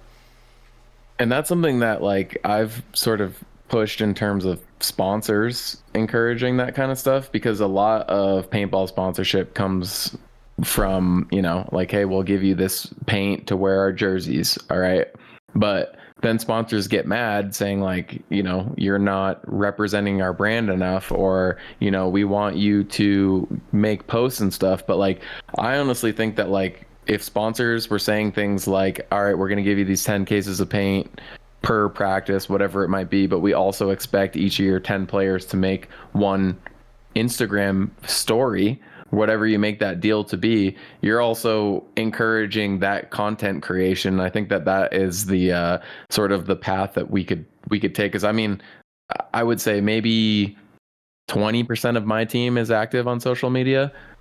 Not that they need to be per se. They're not asked to be, or they're not forced to be. They are asked to be. But like, making that some part of the contract, and then also that brings up, you know, players' ability to sort of make their own money on that, because also all sponsorship deals are pretty much team oriented. And I think that the more solo sponsorship, or even like team sponsorship with incentives per individual, are great. I mean, like, look at, like, let's say Yaya and Ronnie with HK, like, they do more, so they get more. And I'm a big proponent of like, what I know that I'm not going to make, you know, millions and millions of dollars playing paintball, but if I can make that cap raise for the person that replaces me in the future, like I've done my job a little bit. And I think that like little things like that grow our sport in a way, because not only is it building the pie for sponsors to get more eyes on their stuff, some random person stumbles across a suggested reel because 10 people on your team posted something, but the person that posted that on their page and account gets a little thumbs up from the sponsor, whatever they make that deal to be, but then also their own reels and viewership their own income. brand. So yeah, kind of off that then they can work with and be like, hey, let's say, you're with an HK team. Hey, HK, I get 50,000 views on my Instagram every single month, just me doing my stuff. Hey, I'm going to an event, can I get some new gear? And then that's how that conversation starts. And then, all right, cool, I went to that event, I did a whole bunch of media for you guys, maybe you guys want to help me out with the airfare so I can get to this next one, and then keep doing that. That ball can start rolling if that's something you can offer. Whereas I hate to say it, but take the top 4 teams, Impact, Damage, Dynasty, Heat. 2 of them are pretty much dark empires that we don't ever hear anything from. Unless Ghost Sports goes out and covers them, you'd never know they existed. But Heat and Dynasty, you can't stay on the internet without hearing from these guys. Ronnie, Tyler, Chad, they're all gonna push it down your throat. I mean, on the Dynasty side, all those guys with their businesses and podcasts and stuff, they are really the 2 biggest teams who are towards the top, but also public facing, and getting their names out there and in more ways. And that's why I think they have the 2 biggest audiences of the top 4 teams. I applaud them. I think that they're doing a great job on that. I'm trying to do more, and because of those guys, and I think that should be the standard. Yeah, absolutely. And of course, winning helps. It's easy to build a fan base when you are the most recent champs. They're having their kind of I would say second win, but this is almost like a third win for that team at this point. It's definitely a third win. So, but and that definitely helps. But you also have to put the content out there. If it's not there, then people can't ever come and find it. Brando, when was the last time you posted? That's a great point. Like a post or a story? Because not a story, buddy. Not a story, buddy. It was like a week or 2 before World Cup last year. Bro, you just got married, dude. What the fuck? You didn't even make a post about that. No, that motherfucker accepted a collab. That does not count. Absolutely. No, that doesn't count. That was your Absolutely. girlfriend's post or ex-girlfriend's post, and you liked it. Yeah, I bet the last one before that was probably my collab that I did with you. Oh, probably. Yeah. All right, there's a couple collabs. That's your homework this week, I'm not counting Brandon. those. You need to make a post. Need to make a post. All right. I got you. You have a whole week to make get it, one though. post. The stoic in me that wants to just go live in the woods and not talk to anybody, it makes it hard to post things and do things like that, and it's really awkward to put yourself out there. Dude, I because get it. hate comes with it. Yeah, it's. I've talked to Ryan about it. I'm like, dude, I'm gonna post something, and then I'm like, oh, never mind. Yeah. And what do I tell you every time, Hash? Just fucking He's send like, just fucking post it, and I'm so. And because that's tomorrow we're seeing something tomorrow. Fuck yeah, let's go. Nice. That's one of the things that I've noticed with the reels. I've had posts that I've made people mad, but okay, it's been 2 years since that. Nothing came from it. It didn't matter. So all right, it happens. Maybe there was a miscommunication, or I posted something I shouldn't have. Whatever, it happens. But at the end of the day, that's kind of what built my brand. And there never really were situations where it was so bad that I was and because that's the thing, I've never posted content where I've been fuck you guys and fuck you, and I'm not the call out guy. I'm not Scotty out here throwing names on a podcast. Posting something on his story where it's fuck the haters. Be true to yourself. And so that definitely has helped too. But at the end of the day, people are gonna hate you no matter what you do. I mean, just you can breathe, and people are gonna be you're actually breathing wrong. You need to breathe from your diagram, and actually, it's gonna help support you and make you better. And it's dude, whatever, So at least I'm breathing. Yeah. At the end of the day, you just gotta do it and rock it. And some people are gonna like it, and some aren't. And I mean, dude, that's this podcast. There's definitely people who have listened and been nah, that's not for me. And then there's Mike Ryan, who is here every fucking week. We love you, buddy. Thank you for checking out the show. Mike Ryan, hell yeah. Love you, Mike. Also, Christopher Struck, I just started Morgan. a There's a couple of guys.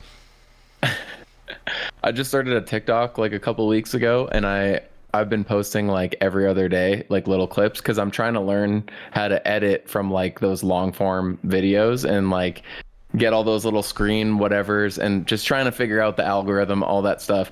And like almost every time there's haters right away, like play build loser, or like you suck. And like there's not many positives on there, and I'm just like, just keep trucking. You're learning how to do it. Like it's fine, but like if you don't already have success in something and have gone through that process in something else, it's so hard to even start that process. Like when you get that like you suck loser, you're like, I'm just gonna delete this. Yep. Yeah, it's just okay, that wasn't good enough. But yeah, we talked about that with Ronnie when he was on the show. It's just the mindset of just don't even read the comments. There's nothing worth it in there. And if it's like from one of your best friends, you'll probably get a notification, and so like you can see it in there, swipe it away. Cool, thanks, buddy. I'm glad you liked it. I like the comments where they're like, "Go to real war, loser." And I'm Those like, always make me laugh. I'm like, okay, you got it. I think 90% of paintball players would be horrible service members. They would be absolute liabilities to not only themselves but other people around them. Like it's these are not transferable skills. I think it's a sliding scale. I think every division you go up, probably the better. But like I would say, but there's also pros that I wouldn't want to be in a gunfight with. I'm gonna be 100% honest. Like pros. Yes, and it's not just because like I don't think they have great gun skills. No, I think they have great gun skills, but I don't know, man. This is different. We're talking about actual guns where we get one chance. This is real search and destroy. So it's like, yeah, I don't know. And also the other thing with being like, service members are like falling in line, like doing your job and just your task. And how many teammates have you had that don't want to do their job in a point? So like, how are you gonna do that for months on end? Valid. You can't free ball in the foxhole. You know what I'm saying? No, can't free ball in the foxhole. That's a good bumper sticker right there. Oh, but like at the same, like one of my biggest like confidence building moments is like, so my dad is a Green Beret, and he was sort of what got me into paintball a little bit. Like I went for a birthday party, and then he was like, "Oh, this is sweet. Like let's keep playing." Oh, yeah. And there was a time where like some of my young friends, we were probably like 15 at the time, played against him and some other guys that were very capable in the foxhole, probably the most type of capable in the foxhole, and we destroyed them. Oh yeah, in paintball. I believe it. And it just shows you the complete difference, because their tactics are so different. Like I mean, in paintball I'll peek you, but in the foxhole, to peek out of the foxhole like that, there's no respawn. One projectile so like the tactics goes are different. 300 feet per second. One goes 2,300 feet per second. It's a little difference there. You have some time to react with one. And also just so we're like running them down, shooting at them while they're like, why are they running in the open? Like, they're suppressing. And then you're just like running and gunning perfectly fine. It's like what the fuck. I will say like some of the teamwork type stuff. Like there's a game, Ready or Not. It's a very tactical, slow-paced, kind of meant to be like a room clearing simulator. Let's play that shit, Nick. Man, I love that. That one's sick. I've Let's watched cut some pies. I watched some Royal, like it was a battalion of Royal Marines who like all play it together. That was one of the most interesting videos I've ever watched. It was about 50 minutes long. It felt like it was 10 minutes long because the constant communications, the picking up teammates' jobs when they knew they were going to switch to something else. Like it's the same stuff you do kind of see at the very top levels of paintball, that like not spoken knowledge where it's like things will happen. You just know because you know that guy so well. But seeing it in a different situation of kicking indoors and clearing rooms, it's magical to watch. It pulled me in 100% because it was just that's it was poetry. Can you send me that link too? Like I can find that one. I'll send you that video I've for spent sure. many an hour watching like the science of clearing buildings and stuff like that. That was something that my dad did in the past. Like he didn't really talk about it that much, but I just really like the art of that, and like different shaped rooms and blind spots and like picking up other people's jobs. Can you see all their POVs in this video? Yeah, so they do. It is edited down, so it's kind of like they show you which one, but they do a good job of kind of being like, all right, he's watching our I'm rear, saying. and then like, hey, you still good? Yeah, we're clear back here, and then it jumps back to the guy up front. Like there's some really cool moments like that. I'll have to find it and send it to you. I can't think of the dude's Nice. name off the top of my head right now, but it'll That be in game my is I hella history. nerd out on that. That game is super fun. Yeah, well, because Nice. Ready or Not, I'll definitely play that it's with you. another Ash. one of those games where it's like one shot and you're done. So you have Yeah. to peek them or use flashbangs and you Or know your like right arm constant is dead, things. so it's like you can barely shoot or something. Oh no. You know? Yeah, it'll yeah. There's some really cool things out there. I mean, especially with PC gaming, there's some just awesome games that go in all different directions of, you know, the Fortnite comedy, fun cartoon games, and then the Tarkovs of the world where you actually just become a enlisted soldier at the end of it, essentially. You're doing You get a surgery certificate on in the mail. yourself in the field. Yeah. Yeah. But it's Russian. That's the problem. So it's like you don't want to finish the game because you don't want to get conscripted. It's a whole thing. BSG is a Russian company. All right, they own Tarkov. Okay, no more explaining of the joke. But yeah, I mean, Hatch, I know you have a question loaded up for Nick yes, I do. because I know you talked about bringing one of these on. So I want to hear what you're gonna say. Okay, I got a few, but can't get to all of them. So, what would you say was the most impactful video game of your entire life? Dude, he didn't do the Bloodlusted. I thought he was gonna go there, but all right, he's maturing. Our boy's maturing, Brando. I said I have multiple. Okay, yeah, we'll get there eventually. Oh man, that's tough. I would say impactful probably the first Halo. Oh no, it was GoldenEye for sure. GoldenEye. That was where good I got game. the love for first-person shooters and gamified gunfights, as I call them, like gunfights that you can live over and over again and like really hone your skills at, where you can't really do in real life as much. And yeah, definitely GoldenEye for sure. Okay, I love GoldenEye. I remember playing that back in the day, and I was super young when it came out. But I remember my cousin was like, "Oh, I'm out of ammo. You can't shoot me. You can't shoot me." And like he'd run up to me like this, and just go, "Chop!" And then I'm dead. Oh, he chop you? Yeah, I'm like, "What the fuck, dude?" But I was like a little kid. I was probably like 9 years old playing that with my cousin that was like 16, beating the shit out of me. Hit you with the odd job But exploit. you learn to not trust anyone in war. Yeah, Right there. absolutely. That was a big wake up call for sure. The chop, never before seen.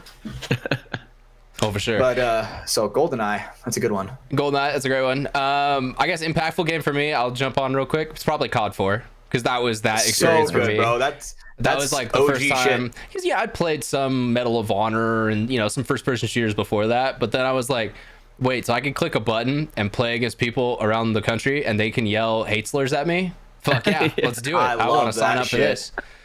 And What then about yeah, I you, spent Brando? way too much time. Most impactful video game of all time. I played some video games growing up, of course. I would have to say COD 4 as well, like because that kicked off the Xbox Live and So me good. diving deep into that. For me, that And- game also kicked off like YouTube because like I was Yeah, playing yeah, COD 4, same. so I wanted to get better at it. So I was like, You're- all right, I went to Google and was like, Yeah. COD 4 video. Up popped this little thing called YouTube, and like I'd used it before, but not really like that. And then, all right, now I've been on the website for another 12, 15 years or something. We're getting close to that. Yeah. So yeah, no, COD 4 really was like that was a big turning point in kind of my life and the things I do today. a For big sure. one for me. Oh, go ahead, Rando. Go ahead. Oh no, you go first and then I'll come back. All right, so big one for me, obviously, Ryan, you probably know, Resident Evil 4. I remember that one when I was like a kid. Like my mom, I was very sheltered when I was younger, right? So a game where you're going around a village and just slaughtering a bunch of brown people, bro, it just sounded horrible, like on paper, And then Why? They don't have to be brown. They're zombies. That's what you're slaughtering. Right. It's not Yeah. YouTube And- TOS. He's don't mind him. But to my mom at the time, she's like, dude, what the fuck is this? This is insane, And I'm guessing the she saw me chainsaw play it guys at my- didn't help you out either. 'Cause Yeah, she she saw one of she those saw and me was play like, it at my friend's I've seen house. a cartel and- video like this. Yeah, dude, I could just a single frame. I could guess that one. Yep. But yeah, playing it at a friend's house, and I'm like, Mom, no, there's zombies. Like, do you know what a zombie is, Mom? And I kind of explained that to her, and she's like, Oh, this is kind of fun to watch. So then next day, she let me go to GameStop and saved up money to get Resident Evil 4. God, And oh man, you just so brought good. back That's memories to cool. me. Going to GameStop That was that was the highlight of my childhood. Oh my god! Like there's so many great trips where you'd have to go and I don't know, pick up the new release or Yeah, I like, didn't dude, ever midnight get to release, go to bro? a midnight release. I was kind of too young for a lot of those. Dude, I but loved midnight releases. yeah, those would bro. have been That's fun. a thing that's gone now. That's a thing that's Oh, gone. 100%. Yeah. Downloading games is 100% got rid of like the show up at a place at midnight, wait, and then get the game. I remember the midnight release of Modern Warfare 3, bro. These dudes, like the fake that was the last Marine- one I went to. I don't know if they were Yeah. real. I don't know if they were fake Marines, but they were like, "Who wants to win a T-shirt?" And I'm like, "Hell yeah!" And they're like, "Do a bunch of push-ups," and I'm like doing like crushing these push-ups compared to all these other like 40-year-old gamer dudes that are there. They're getting off like 3 or 4, and I'm like popping off like 20, and they're like, "All right, you get the thing," and then they're like, "All right, who wants to run up and down?" So we're running up and down, and obviously I'm You guys winning. are So just doing PT. What the fuck? yeah, I'm just winning all this merch for my squad. So it was awesome. Insert That's that gone like now. I Did you do get it for my recruited squad. after that, or? Hell no. No. They probably That was tried. actually before paintball. I mean, fuck. I was probably I remember that midnight release actually almost got me jumped in high school because I didn't go home. I went straight back to my cousin's house. So the next day I go to school. I have Modern Warfare 3 in my backpack. Oh, And no. that's valuable. Dude, bro, I'm in the locker room changing for PE. I open up my backpack. This kid goes, "What is that?" Takes out of my backpack, goes, "Dude, you got Modern Warfare 3." And I'm like, "Dude, shh," like putting it back in. Then everybody around's like, "Modern Warfare 3?" And then Yeah, everybody started crowding mine- around me, like looking at it, trying to read the back. And I'm like, "Oh my god, bro." So Dude, I yeah, was proud reading the for that one. That back, was bro. sketch. That's another one. You'd get your game, you'd get in the car, and then you just read the back, and then you just keep reading the back because that was all you had. But you're like, Yep. okay, I'm learning, I'm getting into it right now. Over and over. Or like a little booklet on the inside with like the controls. You're Dude, like, "Oh, childhood dude." experiences, bro. See, the Modern Warfare 3 was the last midnight release I went to as well with some friends, and then several years later, when Fallout 4 came out, the midnight release was just downloading, right? That was the first one that I downloaded right at midnight. Still went to his house, and like it wasn't the same. I don't know. It just That was it just wa- it hanging didn't out with have- a friend. Like that wasn't like an event, Yeah. really. It's just two dudes in a bed playing Fallout. Yeah. That's not sus. That sounds awesome, bro. Sounds totally That sounds straight. awesome. Fuck yeah. LAN. I love LAN parties. I do love. I've seen some of these photos of going back to the military stuff a little bit of guys in like the Middle East during like the mid 2000s who Oh, would they're playing have Halo? like a huge CRT monitor set up and they're like playing a 4-way Halo game and it's Oh, just yeah. like. Let's go. Like it's usually off like a car battery or something because they wouldn't have like a power generator or something wherever they were. Yeah. No, gaming's cool. I mean, it's come through a lot of culture at this point. It really, early days it started out as kind of this weird offshoot thing that like nerds who play D&D do, and I mean, Kai is one of like the most like popular, and obviously some people are gonna like him, some people aren't, but influencers in this next generation. I mean, Kai is one of the most popular, and he plays video games for a living, and that's it's a completely normal thing. And guys like Ninja, who first really popped off and got a lot of mainstream source, they made it like legit. It was like, oh, okay, this is an actual thing. Hell yeah. That's not how you spell that, and I do want to get there, but I tried. I want to hear your bloodluster question, bro. You told me that you would have one lined up for Nick Leival because he loves them, and you do. I've heard some of your responses at Capitol Edge. You're a big fan of these, so Nick, do you Love think hypotheticals. you could 1v1 a bloodlusted like full alpha of the group Kangaroo? this is a new one. We haven't heard Like, this before. could I like in Yeah. terms of Like, well, this if thing's I'm gonna kill you or fighting, you're gonna kill it. if I'm fighting to the death against anything, I'm not giving up. So I would say my mentality is, yes, I'm gonna kill that thing. Are my odds high? I would say I have low odds, but am I gonna fight to the death? For sure. Hell yeah. Doesn't matter what it is. Full size alpha kangaroo. Yeah, I'm dead. Yeah, no, Brandon That just would be a posted some nightmare. great photos, Like, but dude, that one is fucking insane. I That do guy's on respect. trend for I respect sure. the mentality of like, I'm a warrior. I'm gonna die on my shield. I'm gonna get through this, but I'm not. I'm gonna die to that thing. That thing is going to kill me, Dude, and to that's the power okay. of editing, Ryan, put that exact picture in. That one is insane, dude, bro. Dude, yeah, this one looks like he's on trend. Like, what the fuck? That's like fucking Sam Solak as a kangaroo. Samson. It's think like it's all fucking those insane. the pit bulls you see that are just completely ripped. It's just that as a kangaroo. What But yeah, I just feel like he can't reach his back. So if I get his back, I'm strangling that thing to death. But his tail, the tail, Rear that's the naked, problem. like- They've got great tail usage. They can like bounce off that thing. Kangaroos are nasty, man. They're I really agree. if I get a fighters. rear naked, I'm holding on for dear life. I agree. And like, so I have some family that lives in Australia, and they were telling me like, there's no joke, almost like domesticated kangaroos in like certain areas, like whether they're pretty friendly relatively. But she's like, crikey, you find a wild kangaroo, you're done for. And I'm like, holy shit, like, what do you mean by that? And she's like, they'll gut ye like a pig. And I'm like, holy That's a fucking shit, horrible dude. Australian accent, man. Like, I don't have a good one either, but goddamn. The whole Australian accent is horrible. Is it just Not their wrong. claws, or do they have like big canines? I don't know if they have know- teeth, but I feel like it's like I feel like it's basically like a mean, they have deer teeth, head but- on a boxer's body, you know? Yeah, With a they huge wouldn't tail. have canines though, because they're with springs they in eat, their legs. Yeah, they don't eat meat, so they wouldn't have canines. Yeah. Yeah, Oh, that so- is true. They're herbivore. So yeah, their teeth they would have evolved So differently. they're part bitch, and Yeah. so we're gonna More like 100% all right, bitch. you know Let's be that. real. You Our know, odds go up. yeah. Our odds go up more. why don't you go tell one to his face that he's a bitch? Yeah. I think you should do that, Yeah, Brandon. Brandon, you think you Let's could go want to film do it. one Yeah, of go those ahead. kangaroo? That think exact so, kangaroo, yeah. the photo that you posted. Yeah. Hey, mate. Yeah, I think want to throw some I shrimp have on the better bobby and chances throw with down a- here? I think I have better chances with a kangaroo versus a bear.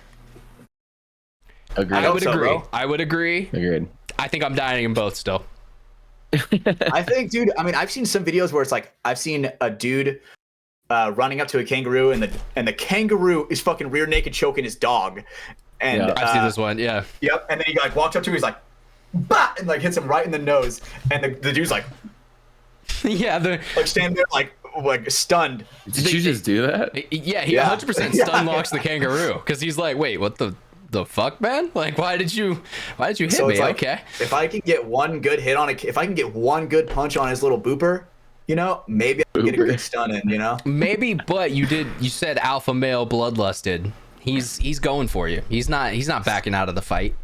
Yeah, it's true. I don't even know if that one in that video holding the dog was bloodlusted. Maybe he was just like, "Hey, I love you, bro. Nice to see you." Just Well, choking no, him but out. I just more Just a so mean. kangaroo hug. I think in all these Yeah. situations, I've envisioned that it's like we're locked in a dome. Like two men are entering, Yeah. or sorry, a man and an animal are entering, and one is leaving. So it's like it's not like you're gonna scare him off and run away. Definitely bloodlusted. No way. That thing's coming after you for sure. The thing Yeah. hasn't eaten. He's bloodthirsty. Brandon, what is like the size of like a full grown? Like obviously we've seen a photo of him, but like what's give me some height, That's weight. using, like, give me some 0.5 tail of the camera. tape I here. got I'm gonna guess like 200 pounds. I feel like they're a Holy little shit, heavier That's huge. because that's a lot of I thick, feel like dense I muscle. feel like maybe like 180. Because if it's like pure muscle like that, most of it's gonna be in the fucking in the legs and tail for sure. Oh, all right. A red kangaroo can weigh Quarter 90 ton. kilograms, so call it almost 200 pounds. Okay. Yeah. Yeah. Big animal. Clearing What's more height than- res? Height. I am looking. They don't and use use feet freedom in- units. Yep. Okay. I knew. Yep. Come on, bro. God Wait, damn. what are the man. metric units? What is it? Well, I tell you when my internet kind of goes because shitty internet. Oh, But yeah. Relax, settle down. There's two different types. If you give it a red and a boxing black. gloves to where it can't just gut me like a fucking pig, I think I Why are we have like a nerfing the legitimate kangaroo? chance. Yeah. If I could start on the kangaroo's back with the rear naked choke already set in, I could probably win the fight. But like, All right, so they are the eastern gray kangaroo, 6.5 feet.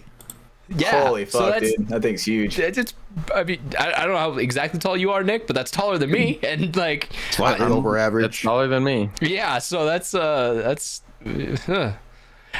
I don't think this is a dub. I think this is an L for humans. 198. Now, I will say, throw like Thor Bjornsson out there and just let him like lay on him, and that might work. Like just crush his windpipe or something. That low key would be a thing, but look at that motherfucker's neck though, bro. Okay, that's an AI photo. That second one that he put in is Okay, definitely yeah, the AI. Yeah, obviously the second one is a fucking AI Okay, photo. I'm I talking just about wanted the to make muscly sure. one. The first one is real. The second one is that's not. AI generated Nick Leival 1v1ing kangaroo. That's That's pretty sick. That's like, AI thinks you're jacked, That thing bro. is Look at that ridiculous. arm. That thing is yeah. so much muscle definition in that fake photo. A kick from one of those toes. Oh Dude, man, that thing's that going shit's like right a into stab. it. That shit's a stab. You know, stabbing you with his feet. Well, and there's the parasite damage of all the diseases and stuff it has that you probably haven't seen. So there's poison damage put in too. So Yeah, Elemental motherfucker's shit's probably gonna kick kicking my you with ass. a Joey in his pouch. You know, no shits. yeah, and then the Joey's gonna come out. He's gonna grab the 9. Hold it kick you while you're sideways. down. I don't know. I I don't mean- know where I'm going with that. It's a drive-by. The kangaroos are doing a drive-by now. Holy fuck, you're dead, bro. Oh yeah, the paw to hand ratio that you just posted. Yeah, this is an L. This is Oh an L. my god, bro. For That's me, a fucking. I'll be man enough to say that's an L. I'm not gonna. Honestly, win that. I'm fighting until that motherfucker draws my last breath. But Oh my god. Got to. yeah, that shit's Got it. insane. What's up, Brandon? What'd you just? Oh my god. Oh, their feet. Yeah, their feet are it really insane, is bro. What the fuck? Like a Yeah. talon. This just the It middle looks like toe. it looks like the cassowary. You remember that? The cassowary. Dude, What the it's fuck? so essentially I'm they telling you, they're have stabbing you, bro. they have a middle finger and they're just gonna take it and like stab you with it. That's kind of what that looks like because it's It it's is. literally split. So it's like, all right, we've got like a weird Spock invert and one just. He's got a dagger for a foot. That looks insane, Well, dude. damn, I Piercing learned a damage lot more plus about 10. kangaroos than I ever knew tonight. Thank God, dude. More you know. Now you can start We need the planning for reading your Rambo. inevitable fight. Yes. They're coming. So that's actually part of this game. One is on its way right now, Nick, and in 2 weeks you're gonna fight it live on YouTube. Yeah, you didn't know that, but that's You just actually the wake up in contract a I sent cage? you. That's what that you were signing. It was nothing to do with the podcast. Hell yeah. Damn, it's so good, Dana dude. White's actually promoting it. It's gonna be a great fight. It's awesome. I'm excited for it. I'm in. Well, fuck yeah! All right, there we go. Verbal contract. But no, man. Let's bring this on home a little bit. I know we mentioned this earlier, and I did want to wait until kind of the end of the show, and we're getting around there to talk about it more in depth. So, in case any of our audience members out there have not listened to Borrasca, we are going to be talking about that for the next 15-20 minutes of time. We'll see how long it takes. So make sure you might want to skip ahead a little bit, want to go more later on in the episode of the show if you don't want to hear any spoilers for that. But if you have listened to it, as I know a lot of you guys out there have, because you've DM'd me saying you hate me for recommending it to you, so yeah, you can now hear all of us talk about it together. We were supposed to do this last week, we just did not have time for it, so we are gonna do it this week. Waited. And I'm glad we are too, because our great guest actually jumped in on the fun with us. So I think that's a great place to start. Nick, what'd you think of Borrasca, man? Dude, I loved it. I would share it with friends and family. I think that we should base more society around what they're talking about. Agreed. I'm just messing. Both the hot takes. Hot takes. Yeah. Messing around. Yeah, of course. One of Ash. the more dark yet real things that I think that a lot of people in real life do sneak under the rug, don't want to think about, but I think that a lot of that stuff actually does really happen, and it was a weird take to sort of lift the rug and see all the dirt underneath. I thought they did a incredible job in terms of building it up between. I liked how the podcasters were talking about how like you start as an innocent child's perspective, and then you work your way all the way towards the very dark, dirty end, and you are, whether you were a child at first, you're an adult, unfortunately, at the end. So they crushed that story. And what I love with that take is it's, a childhood imagination, something's always bigger and more fanciful, and it kind of leads you into thinking that, okay, maybe it is some weird monster or something that makes the metal noise. Like maybe this is supernatural. And then it just kind of kicks you in the stomach that no, the real horror is humans. And it's like, oh, those exist. Those are real. Like this. The skinned people. Yeah, this is probably something that's happening. I mean, somewhere on this earth. I mean, hopefully not, but It's just the chances are too high. You know, these No, are, we don't want to think about it. there's That's for horror. sure. Yeah, and it's the horrors that humans can do to other humans, and I think that's why this impacts as hard as it does. If it was just like a scarecrow or something, it wouldn't hit as hard, because it's like, okay, then that's, you know, something that doesn't exist in the world. Yeah, the thing is that's also crazy to think about is the way they were at the end kind of portraying all of the males at the end. They're like, dude, they knew. These motherfuckers knew, right? And it's All like, the dude, residents. Yeah. Yeah, all the town members knew. Yeah. Yep, and it's like the fucking traitors, bro. Fucking traitors, you know? I will say, so you listen to Creepcast, obviously. Kyle's the best character. From going from the funeral of being an absolute, you know, just doesn't understand anything, dude. That's one of my favorite moments of their retelling of the story is going over black and yellow Kyle, getting the funeral snacks. But then the way that changes instantly into him essentially sacrificing himself to save his sister, who he doesn't realize is his sister, who is his girlfriend. It's a whole weird thing if you haven't heard the story, but that does make sense in the story. And so yeah, it's kind of this crazy character arc swing of like, what would you do in that situation? Like, would you run, or would you try to save people? Would you try to help people? Could you even do that? Yeah, I think, and strangely enough, the childhood perspective being idealistic, like he is really the only hero in the story, because even though he has no power, he actually tries to stand up against evil. And I think that unfortunately the real evil characters in that story are the other men in the town that didn't do anything about it, because Cowardice. I think the cowardice, yeah, because evil can only, like, the polarity of good and evil is like the amount of evil is equal to the amount of potential good. And so, like, as evil as it gets, there's a potential for good to match that at every point, and that's why good wins a lot. But evil has like the best chance when it is hidden and undercover, and that people that aren't willing to do good don't even know about it. But there was plenty of people that knew about this evil going on and did nothing about it. That, like, that's the real tragedy. I mean, there was in the story. Our main character's father sold his daughter into it. Like, That was insane. Yeah, for sure. Or like, what was the girl's name again? Kimber or Kimber, yeah. Like Kimber's mom or whatever. Like when she like killed herself or whatever. Like, well, yeah, kind of she knew, because and of all she that couldn't deal with the guilt. Finally, it finally got to a point where she just. I would have at least couldn't told. I would have understood at it least told anymore. her, be like, "Yo, before I go out, know this." Well, there was the That's note. what the note was. She literally was trying to say, "Get the fuck out of this town and never come back." But then, then everything that happened. Right, but it's also like, if the mother knows that the father's a fucking sleazeball like that, dude, you gotta be more innovative with your telling method. Communication is key, just like paintball. Yeah, she definitely had an opportunity to help her a little bit more than she did. So she definitely took a little bit of the coward's way out. But again, with like the powerlessness, like she felt like she had no options. Yeah, like, so, like, local law do? enforcement is a part of it. So it's like, where do you go other than just leaving that part of the country and never coming back? Because that's essentially the only good option you have. And that one's, I mean, it's not the easiest thing to do, if we're talking in like a real life term, especially if that's in the only place you've ever lived your whole life. Especially with like paintball, dude. Big thing about paintball with this, dude. You can't die with information, bro. Why are you? You gotta. You're so stuck on this one point. I like that. You have to. Classic dying with information.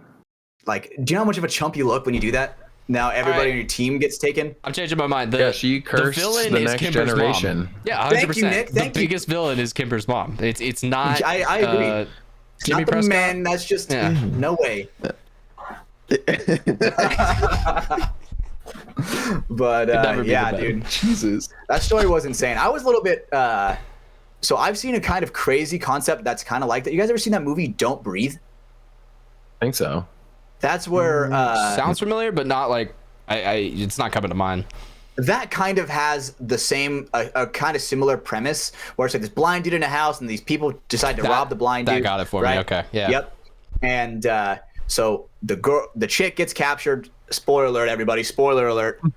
The chick gets captured, right? And she's like held underground, like an underground dungeon. But she gets down there, and there's another girl down there. And so he's been basically like getting a turkey baster with his fucking jizz and like, injecting her to try to have a kid because he lost his daughter when he was young.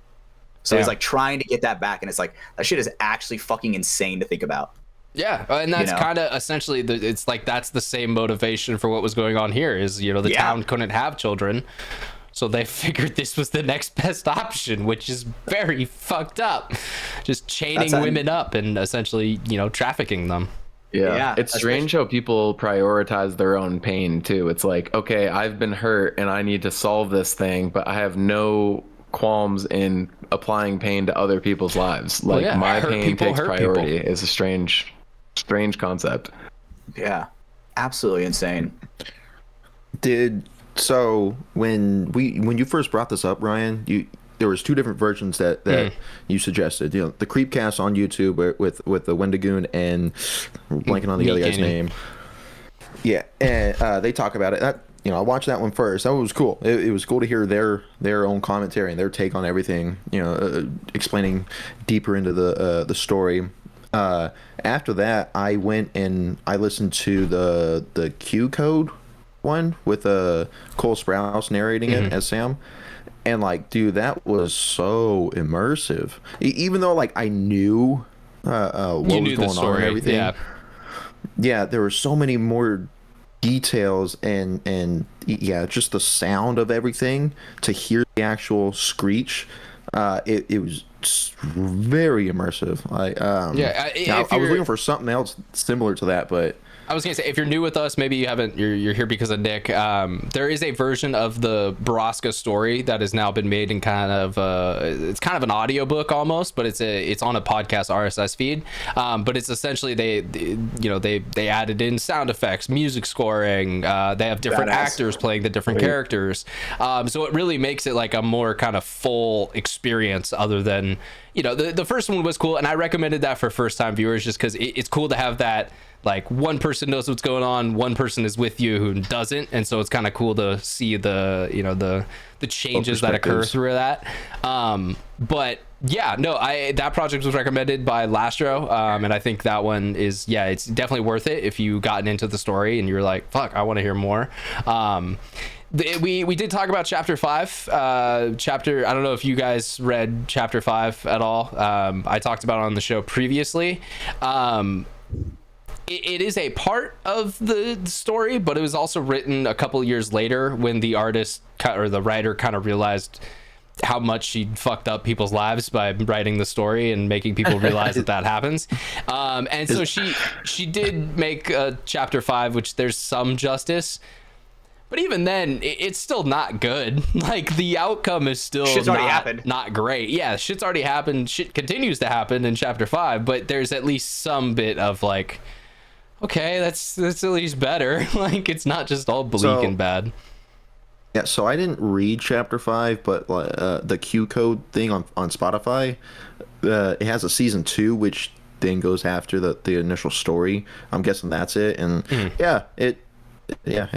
I could agree with that. It doesn't bring it full justice. But I'm guessing like they're in the hotel for a lot of the time. Does that sound familiar? Yep. Okay. Yeah. Absolutely. Chapter 5. Yeah.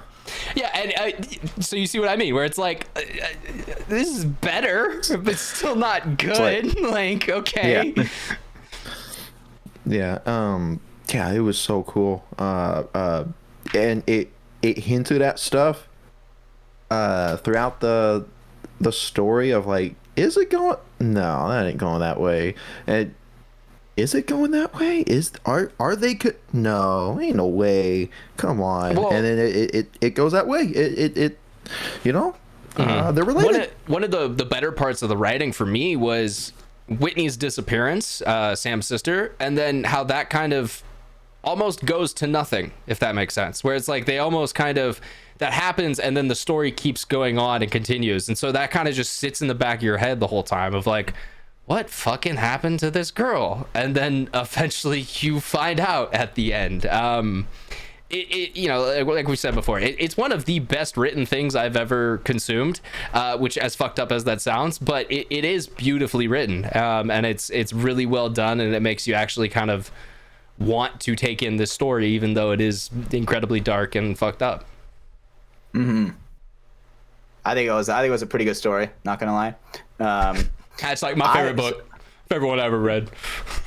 Nah, like I think one thing that I thought was gonna be some like voodoo shit when they were like carving their names to the tree, and I was like, oh yeah, paranormal shit. We all did, and I wish it was. I wish it was too, because then I was like, skinned people. This sounds like it's about to be like like some cryptids and shit. I was like, this is about to be sick. Oh, so when I started listening to it, I did the Creepcast on YouTube. I told Michelle to listen to it. She did the one on Spotify, and like we're listening to it almost simultaneously. And then the next day, we were listening to it in our cars separately on our way to work. She calls me. She goes, "I'm so confused. Now they're like jumping around or something." I'm like, "Yeah, I guess maybe." And next day, she listens to something else. What she's describing, I have no idea. And then come to find out, she's on Shuffle on Spotify. Oh, so God. Shuffle between the two seasons. Bro. Yeah, I'm like, oh fuck, you ruined it. That Oh, sucks. that Damn it. sucks. That's insane. At least she was rightfully confused. Yeah, and I kept trying to explain it to the best I can. Like, oh no, I was a little bit ahead. I was like, they'll explain that. I think. You know, come on, it's explain that to easy, and you're just completely wrong. I was like, damn it, I'm an asshole. Yeah. I love you, babe. I'm sorry. I will say, what was Michelle's opinion? Did she actually listen through the whole thing, or was she just? She eventually finished it. Yeah. She liked it. It wasn't like. She wasn't like, oh my, like, she wasn't mad at me for listening to it. You know, she thought it was good and not too distasteful as we thought it would be. What's she gonna do? Divorce you, bro? No, she ain't. She ain't going nowhere. There we go. There we Did you go. get that So you're prenup good. signed? No. Okay, well, good luck, buddy. I mean, He's got the stables. I got. He's like, I have two twin beds. That is all I have in my name. All right, I don't know what else you Bang, want. boom, bang. Right on top of each other. My twin beds and my CS3. That's it. That's all you need. That's fuck all yeah. you need, really. But yeah, so I mean, that's finally the kind of the culmination of Borrasca and its dark plague that it put into us. Thank you, Lastro. Thank you, buddy. Appreciate everything that you've done to us with that. Hatch, final thoughts on it? What was your what was your final takeaway from it? You know, definitely, because I was thinking of like the betrayal aspect of it. I'm like, dude, like the entire time after, I'm like, man, to have someone betray me like that, dude, I'm going to prison. I'm taking it out on that motherfucker. Yeah, you're doing what Kyle would have done though. Like if I were to find out that someone was doing that to my people, bruh, dude, take me to prison already.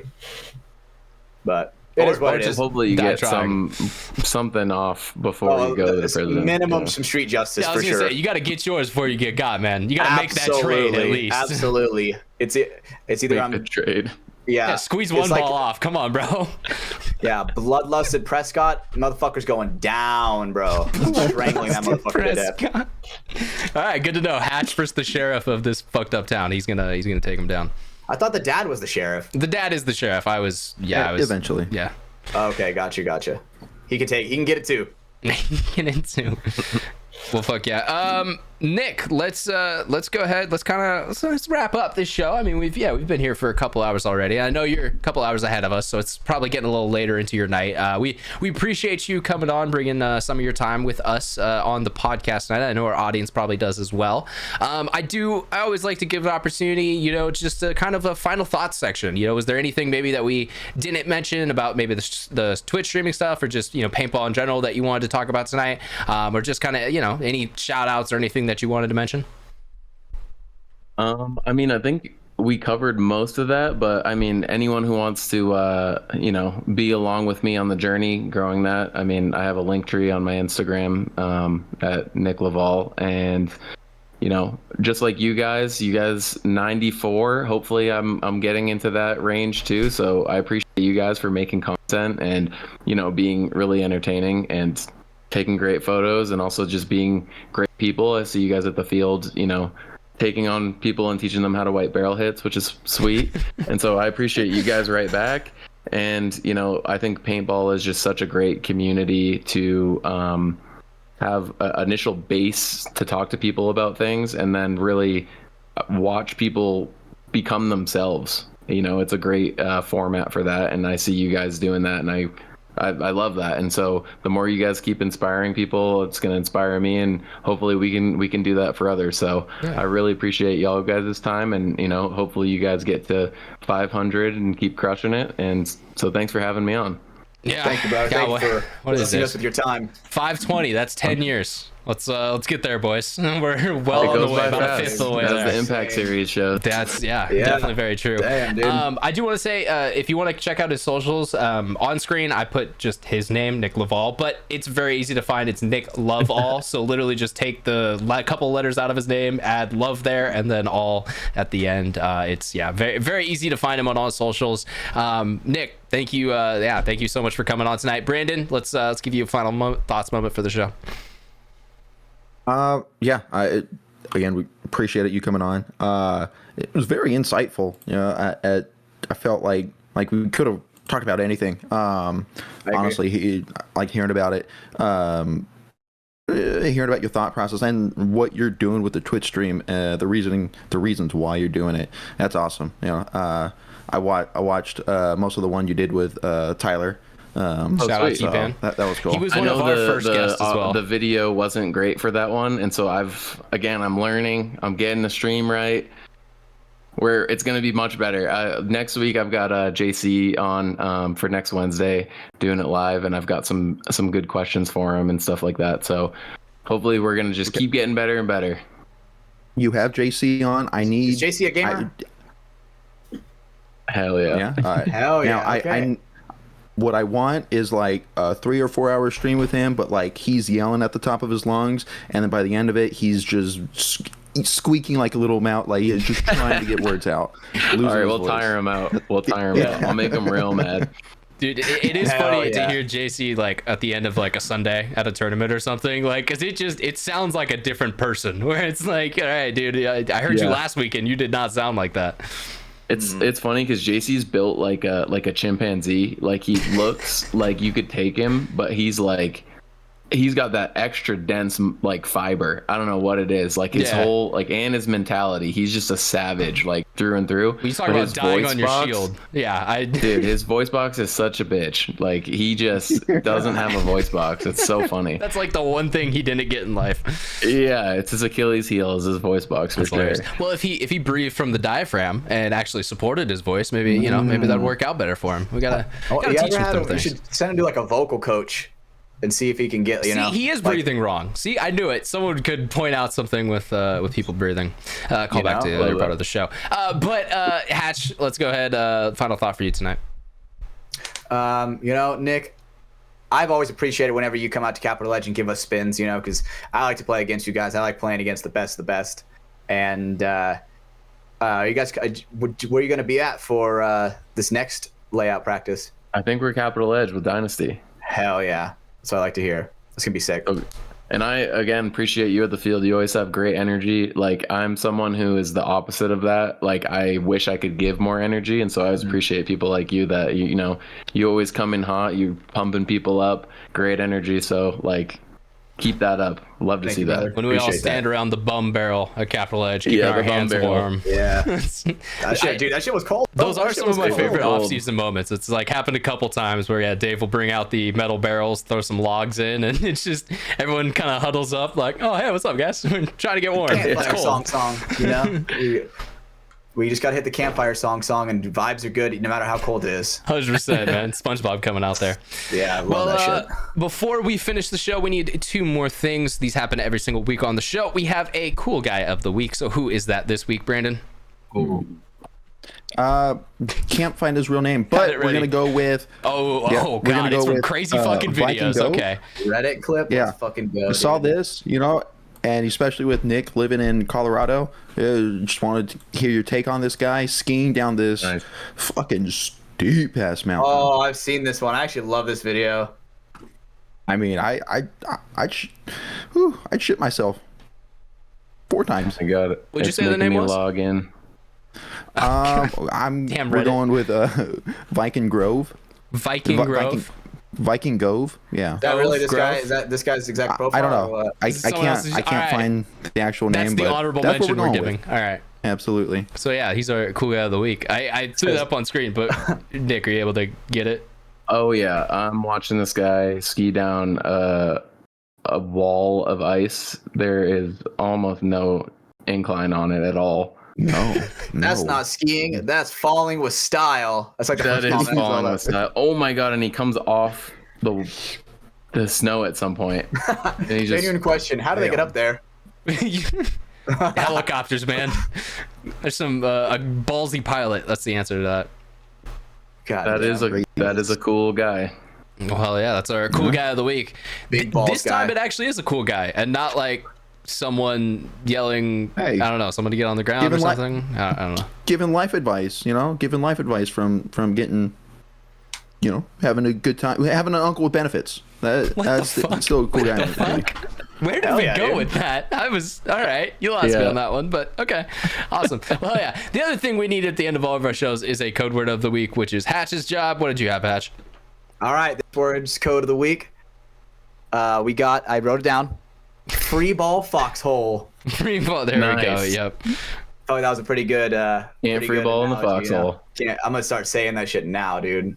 All the Yes. time. Free ball foxhole. And then I always like to give a reminder when we have a guest, if you're new here and you've made it all the way to the end, hey, we appreciate you. Thank you for that. The code word of the week is just a system we use to kind of keep track of everyone who is paying attention to us to the end of the show. It's kind of all of our close friends, all the people who are actually, showing up every week and making it to the end. Just send it to us in a DM, leave it in a comment somewhere. Just let us know that you heard that code word. And then, hey, that way we know you're hanging out with us till the end of the show every week. And we appreciate all those guys. We give a couple of them shout out earlier, but Christopher Struck, Mike Ryan, Dope guys. there's a couple others, but of course they're leaving my brain right now because I got 1,000 other things to remember. But we have all the Patreon members as well. There's a ton of guys who support the content, and makes it worth doing. Actually wanting to come and make, because there's going to be people out there who tune in and check it out. And speaking of making content, we just dropped the video with Lastro. We premiered it on the podcast last week, but when we are recording this, that now went live to the public. So it's been cool to see everyone's reactions to that. I'm sure more are going to come as that kind of spreads around a little bit more. Dude is unhinged, and definitely he's a man of his own heart, and I love filming him because it's Nick, have you met my long lost brother, Lastro? I don't think so. All right, and you know what? Next time he's around a paintball tournament, I'll introduce you. Perfect. Please do. Whenever you get a chance, go check out my latest reel that I posted, and that'll give you kind of an introduction into what the hell a Lastro is. But yeah, we love Scott. We love all those guys over there on the Patreon who help support the show. Last but not least, we make sure to remind you guys to rate the show. So whatever podcast platform or YouTube that you're on, YouTube, drop a like. All the podcast platforms give us a 5-star rating. I ask you guys to do that because it's completely free. It doesn't require any money. It takes only a couple seconds to do, and it really does help support us out and get us up in the algorithm so more people see the show. You could also subscribe on all those platforms as well. It's just going to give you a notification when the show is ready to go and come out. We also have the Patreon, like I just mentioned. If you want to get more information about that or get access, head over to patreon.com/Mafia_Productions. Patreon.com/Mafia_Productions is where you're going to head to get access to the Patreon, which has ad-free versions of all the shows, all the content that we have. You get bonus content as well as access to stuff before anyone else does. So yeah, it pays to be over there, keeping our lights on, helping us keep this whole thing in progress and in action. So we thank all of our Patreon members who support the show. We also have our merch. I have the podcast shirt on tonight from xxvthelabel.com. XXV The Label is where we do all of our kind of merch pieces at. So if you head over there, we have a little collection page. You can find all of our stuff. We do have some ideas to get some more stuff up there soon. That's one of the things I've been working on in the background. Actually, I talked with 40 Media, and we're working on getting designers over back and forth. So stuff's in progress. It's just, merch takes forever, and I suck at it. So sorry. It'll be updated when it's updated. Last but definitely not least, we have the sponsors of our show. Just one more time, reminding you guys about NECTR Energy, NECTR.energy. Use promo code MafiaProductions. Get a buy two, get one free if you want to grab some caffeine pouches for yourself. We also have Liquid IV, the best hydration product in my opinion. Head over to liquidiv.com. Use code Mafia_Moffat. Save 20% off and get free shipping. Down it. There he is. Every time I finish that ad and every time I start it, he loves drinking that liquid IV. And then last but not least, Welts Clothing, weltsclothing.com. We appreciate those boys. And yeah, go check out your awesome apparel over there. Use code FTS to save some money. All right, boys. Well, that's all of the great things that I have to get through at the end of every single show. This has been From the Sidelines episode. I got one thing. One more thing. Okay, you're going to cut me off? What's going on here? All right, Nick. What kind of bet do we got to place for you to grow a mullet? Be honest. Oh man, I'll have to talk to my girl about that. All right. Well, I'll give you some multiple choice answers. Brandon just got I'm married gonna with tell a you mullet. it's way higher than I would probably put down, but I Let's would probably say it's probably in like the 200K range. Dang, dude. Yeah. What if you like win World Cup? Then you got to do it. What about that? I'd be open to that. All right.